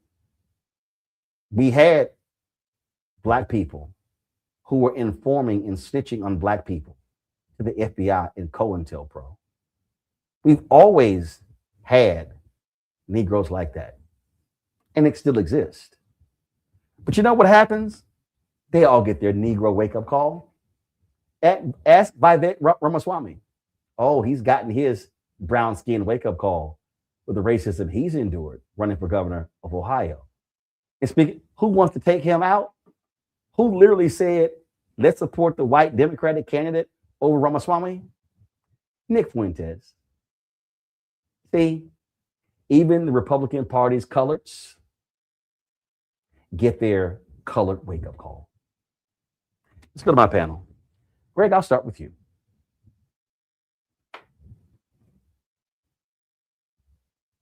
Well, listening to you, I mean, you've laid it out. You've laid it out. And even as we get news from Ohio that little naughty white nationalist Mike DeWine has endorsed Ramaswamy, we understand that the floating signifier in all this, as you have said, is race. You know, it's interesting. I was trying to remember. Of course, we remember 2022, the 3-part series in the New York Times on the American white nationalist Tucker Carlson. At least one of the headlines, if memory serves me correctly, pursuant to what you just laid out, including the title of your book, is that Carlson was tapping into white fear. And this is where it becomes very important for us to reframe the narrative, as I was saying a minute ago. White nationalism is the mother's milk of white politics in this country, regardless of the political commitments other than white nationalism. It is the mother's milk. It is what has driven the Democratic Party crazy since the apex of the civil rights movement, chasing imaginary white voters. It is what has hamstrung the commercial mass news entertainment media. Instead of saying white, they have to say blue collar. Instead of white, they have to say working class. Instead of white, they say conservative. No, it's all whiteness. So when you hear Megyn Kelly, a white nationalist, referring and in conversation with Tucker Carlson, a white nationalist, that isn't surprising. And of course, as you said, the great replacement theory, you hear that as well. But when you hear Jesse Ventura, oh, my friends, when you hear Jesse Ventura, who came to prominence and in many ways foreshadowed Donald Trump as a clown becoming a chief executive officer, you could say whether it was Ventura or his wrestling buddy Schwarzenegger, either way.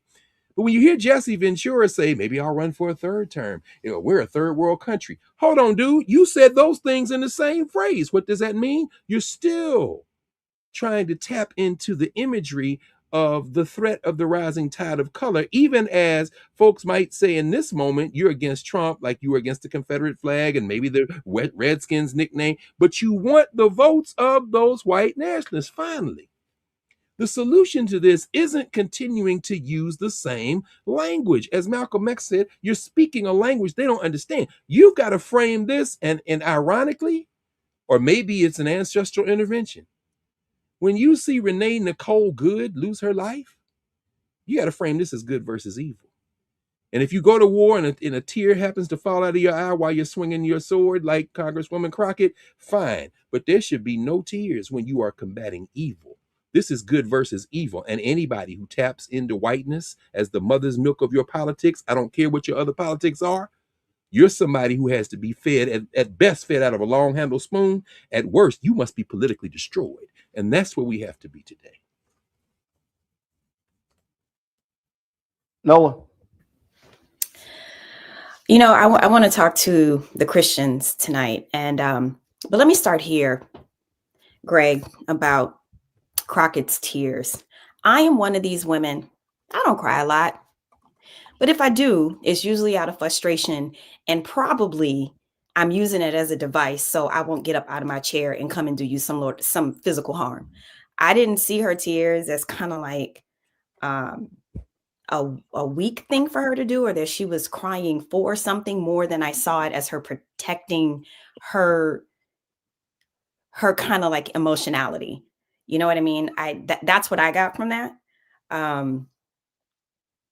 So thinking about her level of emotionality, I get upset when these folks invoke Christianity, because any version of Christianity that I know, and when I say I know from Greek to New English to the modern Bible, I'm not talking about, picking up your little pocket Bible and you read a few Proverbs.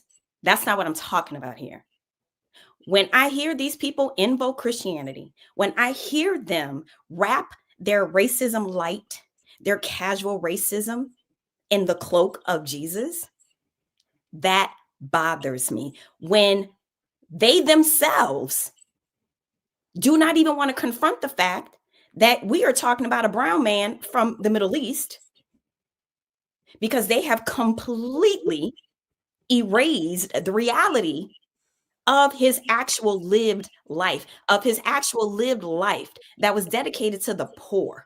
Let's not forget that. That is what Reverend Barber always reminds us of. So every single time when I hear one of these racists wrap this in a Christian cloth, I get angry.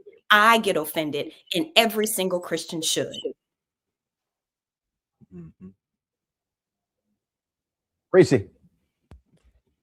Well, I'll just say this, that these white racists are boring. They're redundant. It's very, very played out. I'm actually sick of them. I don't know how it's entertaining. They got the same script over and over again. These racists are going to be evil. They're going to rape, plunder, and pillage regardless. So if they want to sit up there and try to act like they're doing it because they're scared, that's bullshit. But if they are in fact scared, as they are empowered, as they are again pillaging and plundering the world, then good. Because you should not be allowed to sleep well. You should not be allowed to have an easy spirit doing the kind of demonic evil that they're doing. Regardless of your power structure, you should not be able to go about your day without looking over your shoulder as some of these fuckers are living in military housing. Good.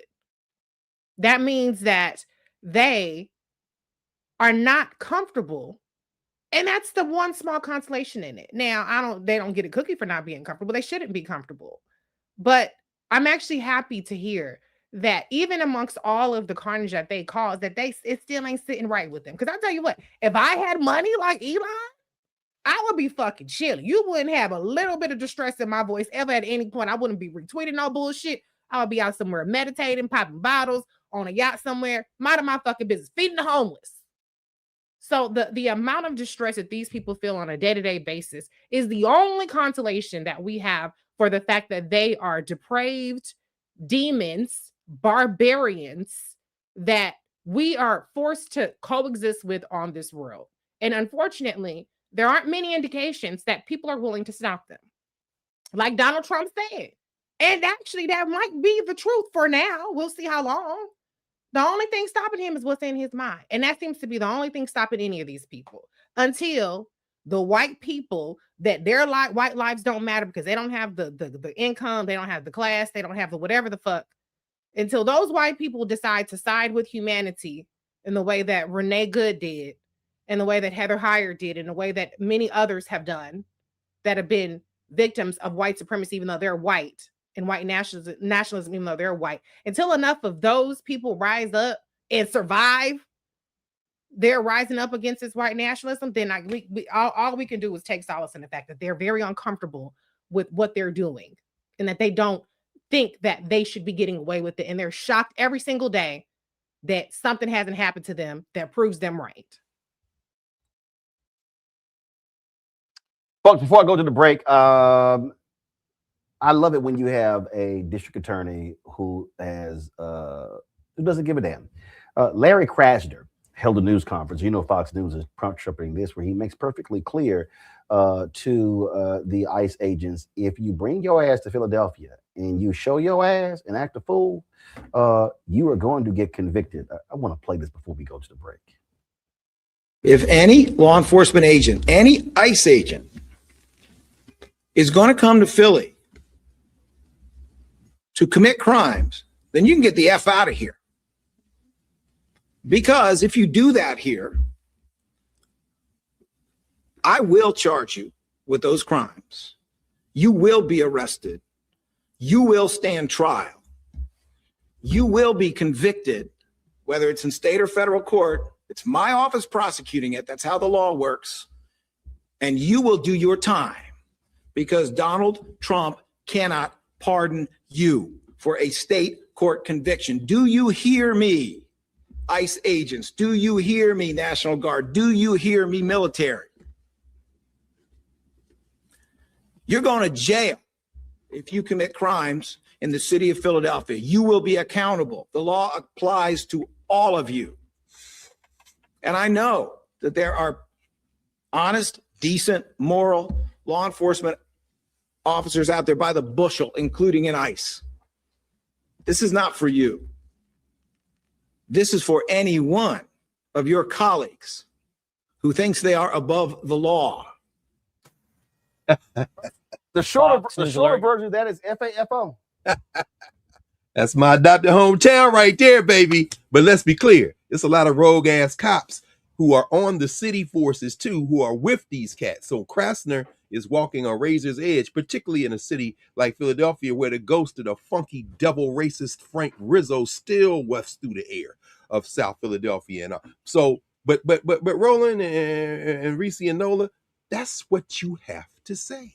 Period. That white boy right there that killed Renee Nicole Good, that white boy Jonathan Ross, his ass should have been wrestled to the ground and handcuffed by the Minneapolis police. And until that happens, that's where we are. Well, yeah, I mean, we have a constitutional crisis already, so set it up. Let's go. You have they are coming to democratically led cities, pulling the puck cards of these democratic led cities, states. Use your jurisdiction. Colorado, remember how they removed Donald Trump from the ballot and took a Supreme Court to put his ass back on? That's right.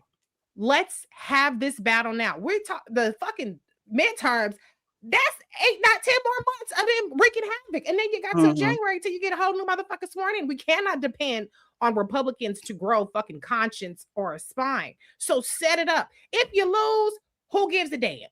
Y'all willing to do fucking philosophical and rhetorical and fights just for the sake of saying that we're fighting? Now is the time. Prosecute these motherfuckers, arrest them, and then let the court sort it out. That's what you do. Just like they have no problem. They're prosecuting LaMonica McIver. They prosecuted that judge who ended up having resigned. She got convicted because of immigration. Let's have this battle now. Step up and let's duke it out with what you can do. And then force the Supreme Court or force whatever court to say, yes, that this administration can continue to act lawlessly. So far, they haven't been saying that, even though they gave Trump immunity. They haven't been saying that about other things. So now is the time. I don't know if now is not the time. I don't know when the time is going to be, but we need to start having this battle now. And Congressman Seth Moulton went on Will Cain's show on Fox News. He talked about energy. This is the kind of energy you got to bring when you are in a battle. Homan, talking about Tom Homan, you accused him of lying. You said in your words that what happened was not self-defense. This was murder. Speaking of the ICE incident in Minneapolis, the words are on the screen for anybody that wants to see that. Series of questions. Have you interviewed the officer, the ICE agent involved in the shooting? No, but I've watched the video. Why are you so afraid? No, I know you've watched the video. Viewers? No, I know you've watched the video. Have you seen law enforcement reports? Show. Have you? Why don't you just show it and let people use it or not? See, Will, show the video. Show the video. See, you got to bring. You got, as we say, you got to bring the funk. This Reese, you can't reason with these people. You can't sit here. You can't pray with them. You can't find common ground. No, you got to rain holy hell on that ass every single chance you can get. That's what you got to do. As simple as that. I got to go to a quick break. Reese, I know you got to go. I appreciate you being on today's show. Y'all listen to Reese every Saturday on Sirius XM Radio. We come back, our Shop Blackstar Network Marketplace segment. And then, of course, we got a headlines with Brittany Noble. You're watching Roland Martin Unfiltered on the Black Star Network.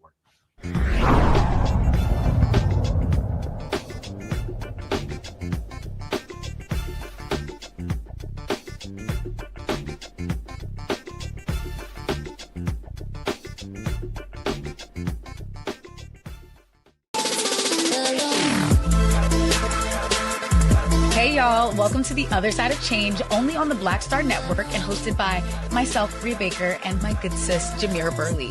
We are just two millennial women tackling everything at the intersection of politics, gender, and pop culture.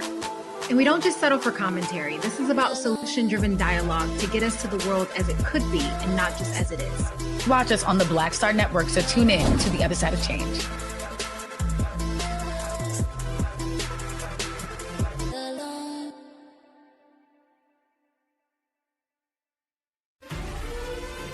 Violent white supremacy is, quote, the most persistent and lethal threat in the homeland. The greatest terrorist threat to the homeland is the homegrown violence stream, including hate crime committed on behalf of some kind of white supremacist ideology. They are coming after everything in Black America. MAGA and Donald Trump are specifically targeting Black America. They are going after the money. Attack Black Lives Matter. Attack critical race theory, attack woke, DEI. MAGA wants to defund Black America. This is a perfect example of their desire to completely degrade and de-emphasize Black people.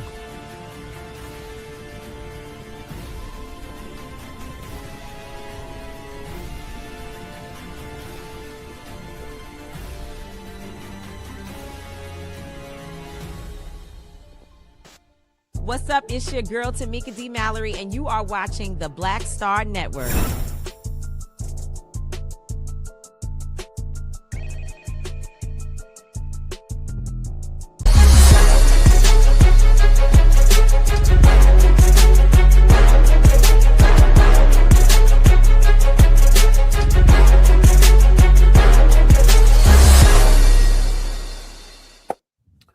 Folks, there have been a lot of lawsuits saying that a lot of hair care products are unsafe, especially for women. Well, one mother was looking for the right products for her and her children, so she created Loxanity. Charmaine Jones created this company, a natural hair care and personal brand, offering more than 60 plant-based formulations designed to nourish and support both locks and loose natural hair. Charmaine joins us now from Coral Springs, Florida. Charmaine, glad to have you here. And so, all right, like 60 different ones. So how did you put all of this together? I mean, did you have a chemistry background? Were you Googling stuff and going on YouTube? How did you start and create Loxanity?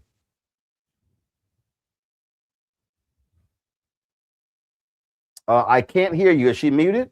Because I can't hear her.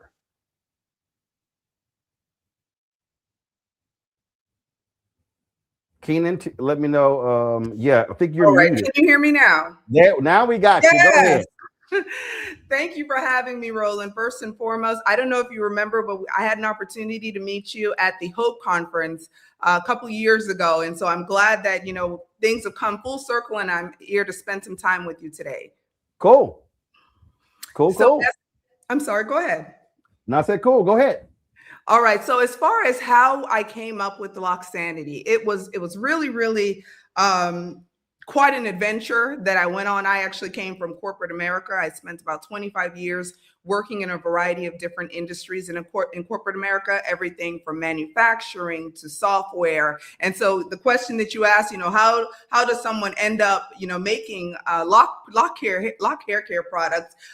It's a combination of the background that I had, but it really comes down to when I have 3 children, 2 girls and a boy. And when my oldest daughter hit, middle school and, she's going through the time where she's trying to figure out who she is and, what her definition of beauty is. And at the time I was working in corporate America, high level position, and I wore my hair very, very straight, similar to what it is now, but it was not in its natural state. It was permed hair. And so every single day, Alicia would see me get dressed and, I'd put on my best Kamala Harris suit. And, I would, lay my hair down and everything and just look very, very corporate and very, very polished in her eyes.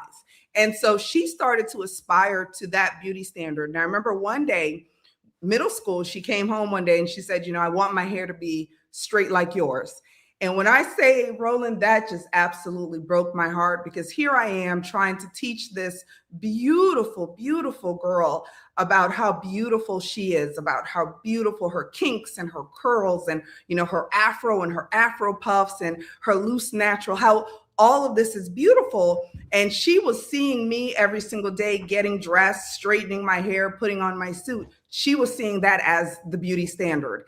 And so it was at that point I decided, you know what, I'm going to start living in the truth that I'm preaching. And I converted over to my loose natural and eventually into locks. Now, when I got locks, that's when it really started to become fun, because at the time, this was back in 2017, I could not find good, natural, plant-based products. And so I did what most Black women will do when you're trying to find something, you problem solve. And so I started making my own products in my kitchen at nights and weekends. And, fast forward, I got a few products that were working really, really well. And, I'm talking to my husband about the challenges and, how come no one has ever, come up with this? And how come there's none of these products available? And, we decided, you know what? Well, maybe the world's waiting on you. Maybe you're the reason, you're the one that everything has been waiting for. And so I started working with an organic chemist to formalize my ingredients, my formulas, and just come up with some amazing products. And every single one of these products that you do see they came out of a need. They came out of a need that I had. They came out of a need that friends had, that family members had, and everything has just all been a labor of love, something that I created for myself, for my family, for my loved ones. Wow, that's cool there. And you started when? 2017 is when we started. 2017. So now you're in your 9th year, and how has it grown?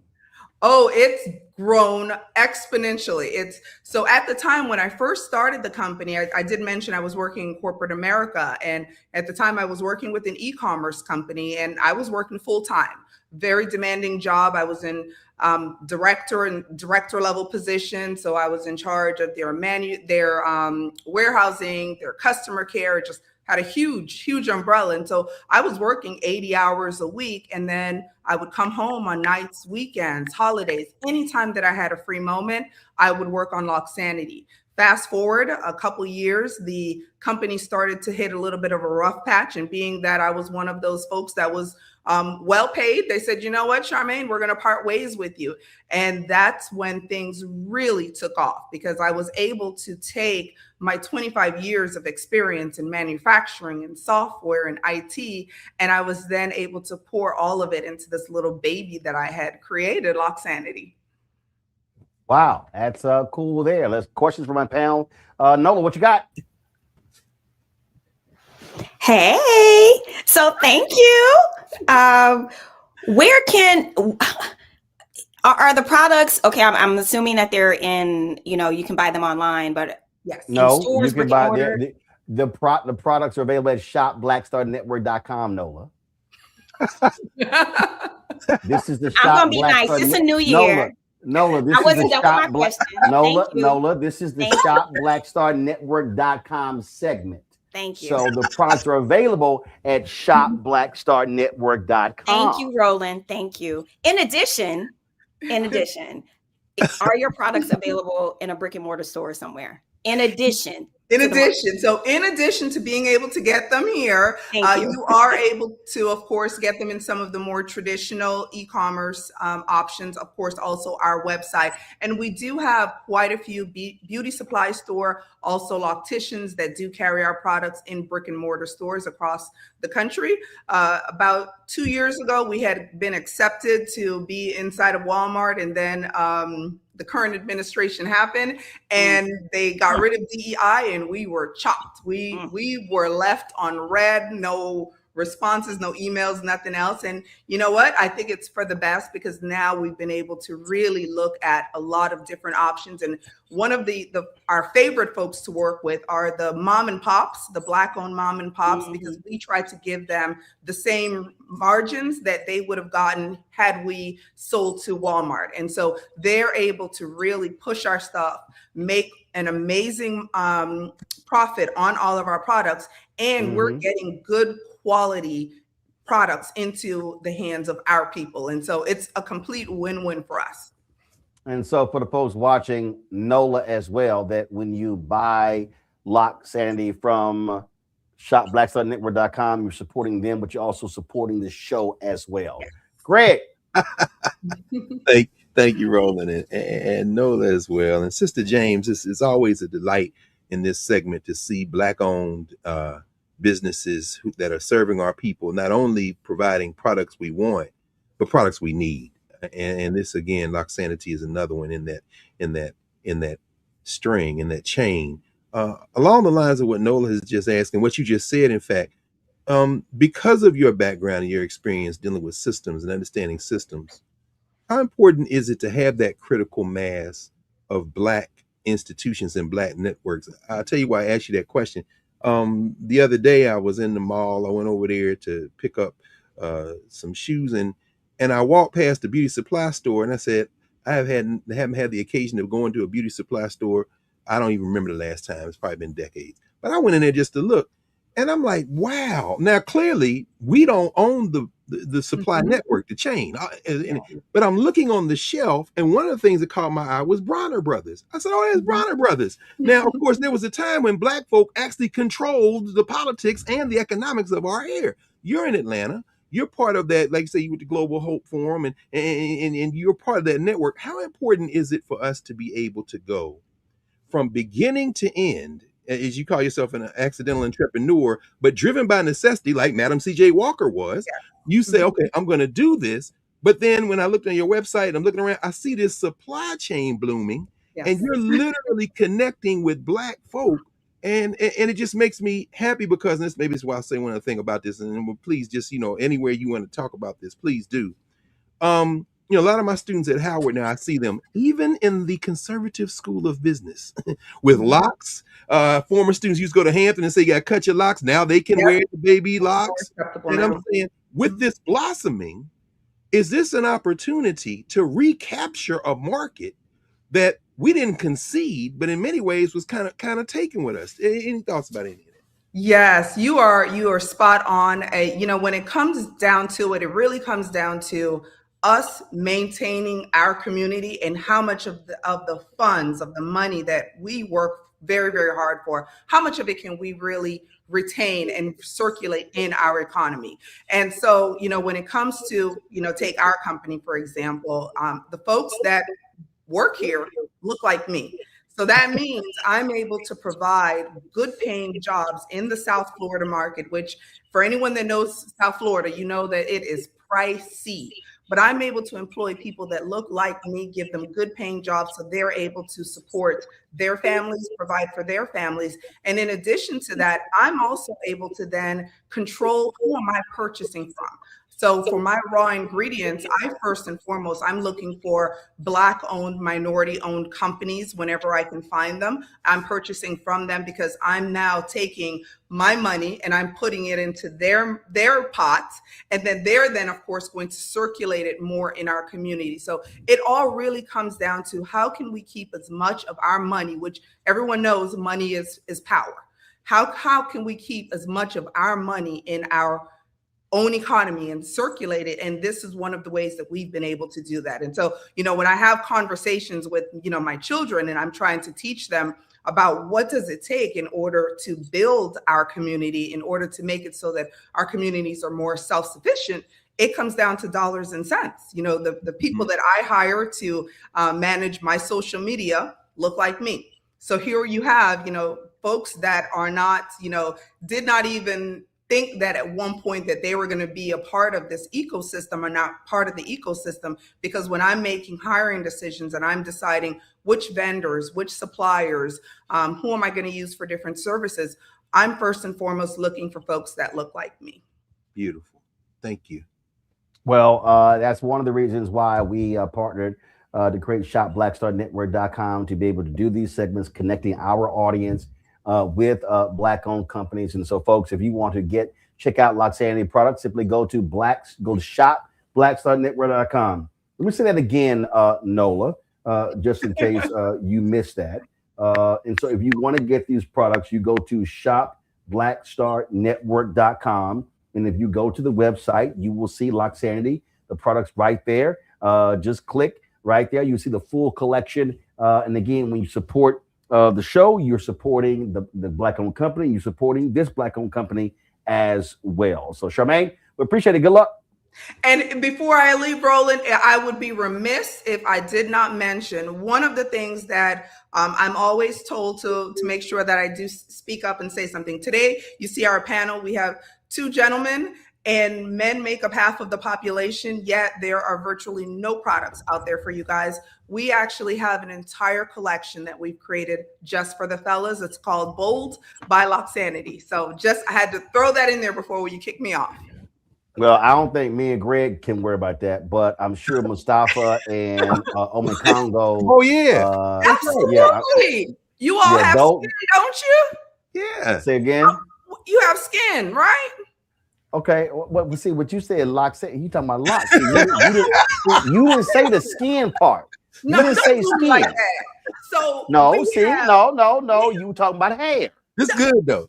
So we have a little bit of everything. So not only there you see for your hair, that's only a part of it. We also have body wash. We also there you go. You have the. You didn't say none of that, Charmaine. And I am going to get in so much trouble with my team. Charmaine, let me help you out, Charmaine. When you're selling, you got to say all of that. The whole setup was talking just about hair. Yeah. Greg, Nola, yep. No, that was it. You are correct. You are. Yeah. I'll get better at this. I'll have to come back the next time so that I can talk about. So you got products for hair, you got products for skin, you got body wash. That's not what I heard, but okay. Yes, we offer products. Nola, all you heard was brick and mortar. That's not what I heard, sis. I'm gonna go ahead and support you. That's not what I heard. You I thought you did it. You know exactly you didn't even what have you to come heard. back and say, "Oh yeah." You lying, Nola. Stop trying to dig got yourself y'all too. out. You didn't even have Whatever. to do that. Don't listen to him. I got yes, you. you did. Yes, you did. Because I'm looking at the chat right now, Nola. Like you, I see everything. And yes, brothers were sitting here saying, "All right, what about me?" Now that you said skin products, now folk like. Cool. See, now I got you come back and you say, brothers, we ain't forget about you, and look what they do. Girl, I'm sorry. I got you though. My lactation got you too. No, but even when she said, brothers, we ain't forget about you, she ain't talking about, she was only hair. I'm just saying. We have you all covered. We have you all covered from head to toe. Even I see you have a beautiful you still got beard. hair. We even have a beard collection. Oh, yeah. And this is only normally I do not. First of all, I hate wearing my beard. So I have not shaved in 3 weeks. So it's actually a bet. Somebody said, can I actually go a month without trimming my beard? Wow. And trust me, it's driving me crazy. I normally prefer. It's driving me crazy. I prefer, like, I'm trying to win the bet, but I prefer to have it trimmed all the way down. I have never gone this long without trimming my beard. Never. We're gonna have to send you some of the beard cure kit. That way you could fall in love with it, and it looks very distinguished. It does. So I get you, but I'm trying to win the bet to see how long. Trust how much me, longer do you? At least 10 times a day. I'm like, I can grab one of these 3 clippers and just bring that sucker down. So I'm struggling not to do it when I wake up every morning. All right, Charmaine, we appreciate it. Thanks a bunch, folks. Lock Sandy. Go to shopblackstarnetwork.com to check the products out. We appreciate it. Good luck. Thanks a lot. Thank you for having me. I text John Hope Bryant with Operation Hope and told him you were on. So he said he was watching the segment as well. Oh, I would appreciate it. Thanks a lot. All right, Brittany Noble, you ready with Black Star Network headlines?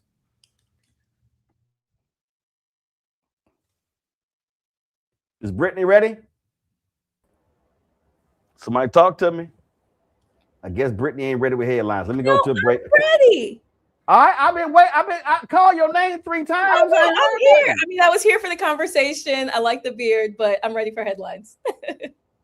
Wait, y'all sitting here. We're going to go to a break, and then we'll be right back. Black Star Network headlines with Brittany Noble. Fair enough.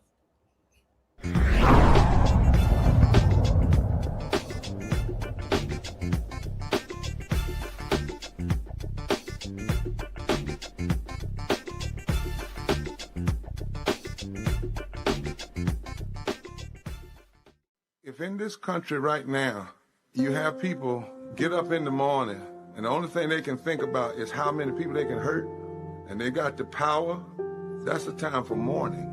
For better or worse, what makes America special, it's that legal system that's supposed to protect minorities from the tyranny of the majority. We are at a point of a moral emergency. We must raise a voice of outrage.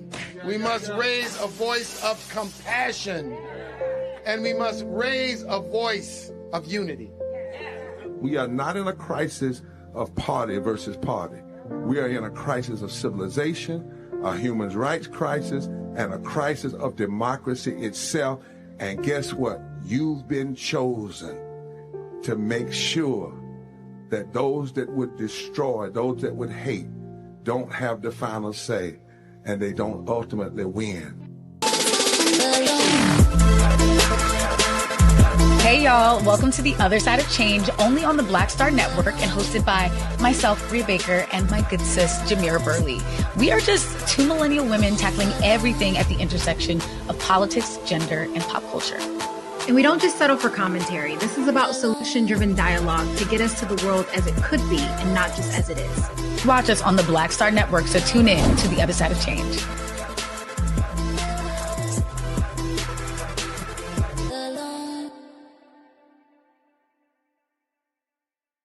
Melanie Campbell, National Coalition on Black Civic Participation and Black Women's Roundtable. and we are watching Roland Martin Unfiltered all day, every day, 24/7. Spread the word.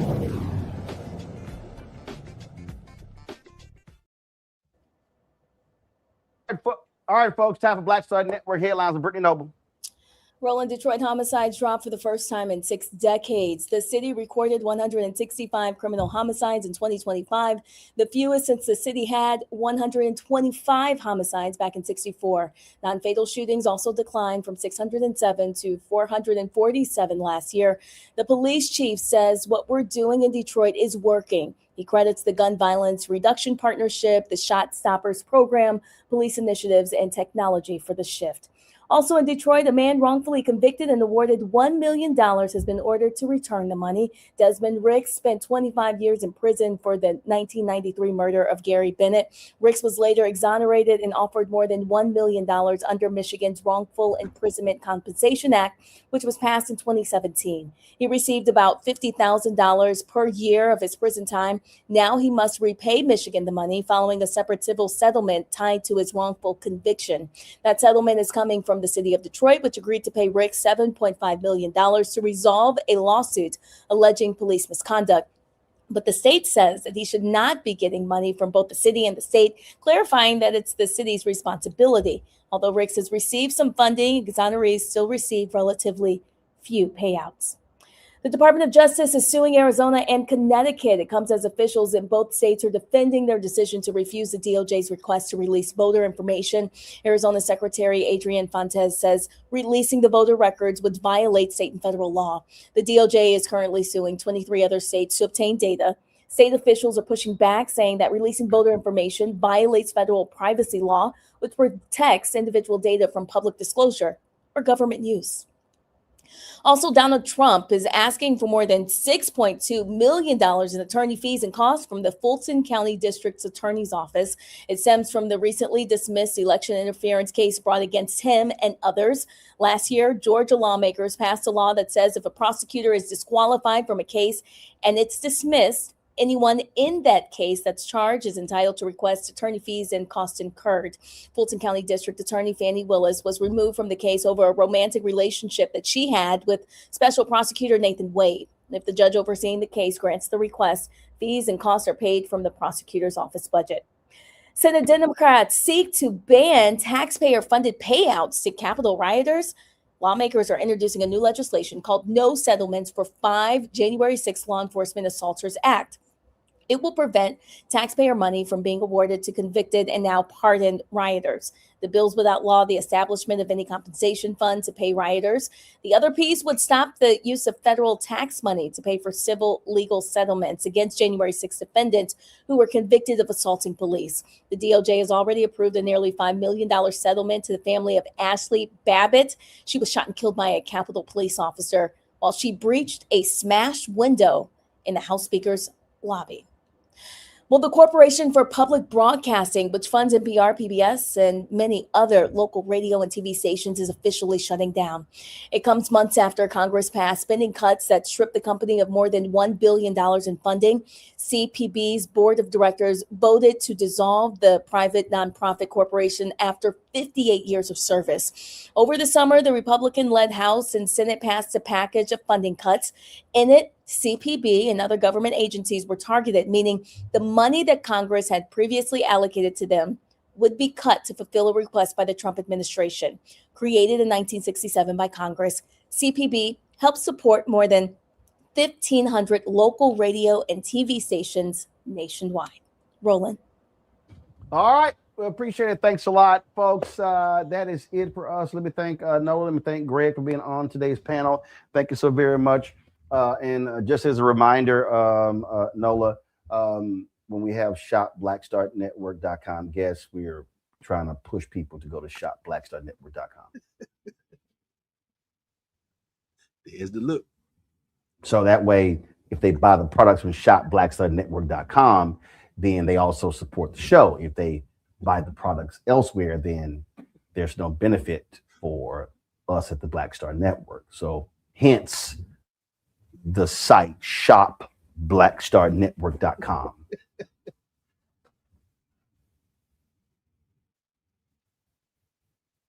That's why your mic is muted. See, you're talking all that shit. It was muted right there. Actually, you're talking all that.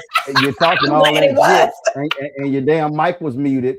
I'm glad it was, because I'm gonna go ahead with the rest of my day in peace. You were trying to be petty and be shady. I'm being petty. You and stopped the whole show to readdress all we saw was this here.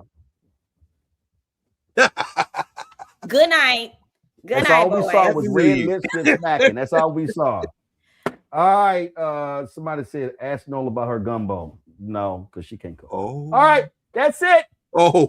We got to go. Listen. Y'all don't understand how triggering that is for my dead mama. Like, for real. Oh. Like, I'm not playing. Oh. That's triggering as hell.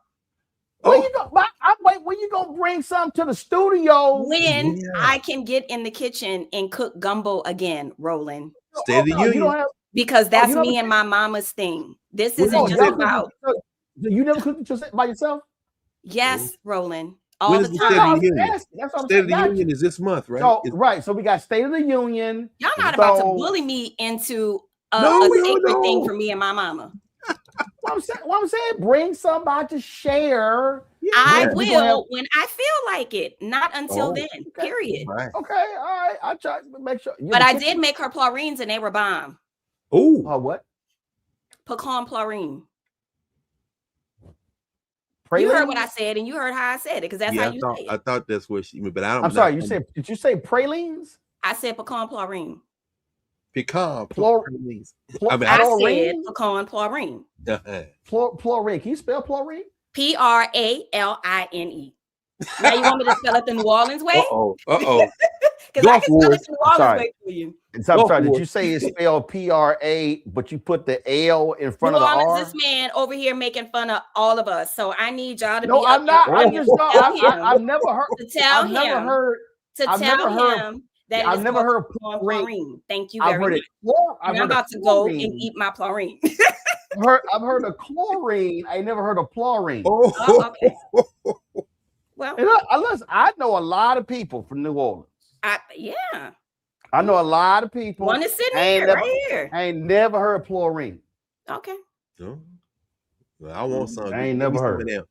Well, you just heard it. Okay, all right. Okay, maybe we'll get those on shopblackstarnetwork.com. We're gonna go back to the bit. All right. Thanks a bunch. We say goodbye to Reese, Nola, Holla, Greg, Holla. We appreciate it. Thanks a lot, folks. That is it for us.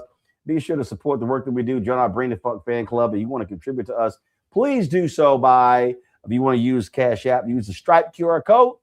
You see it right there. Click the Cash App pay button to contribute. You can also use this for credit cards as well. PayPal, R Martin Unfiltered, Venmo, RM Unfiltered, Zelle, Roland at RolandSMartin.com, Roland at RolandMartinUnfiltered.com. Check some money order, make it payable to Roland Martin Unfiltered. Guys, we're using the wrong graphic because we don't have it make payable to on this graphic. So that's the wrong graphic we're using. So let's fix it tomorrow. Make payable to Roland Martin Unfiltered, P.O. Box 57196, Washington, D.C. 20037 7-0196. Download the Black Star Network app, Apple phone, Android phone, Apple TV, Android TV, Amazon Fire TV, Roku as Samsung Smart TV. Also, folks, if you want to get our Black Star Network, Roland Martin Unfiltered swag, go to shopblackstarnetwork.com, Nola. Shopblackstarnetwork.com to get our hats, hoodies, and all that good stuff.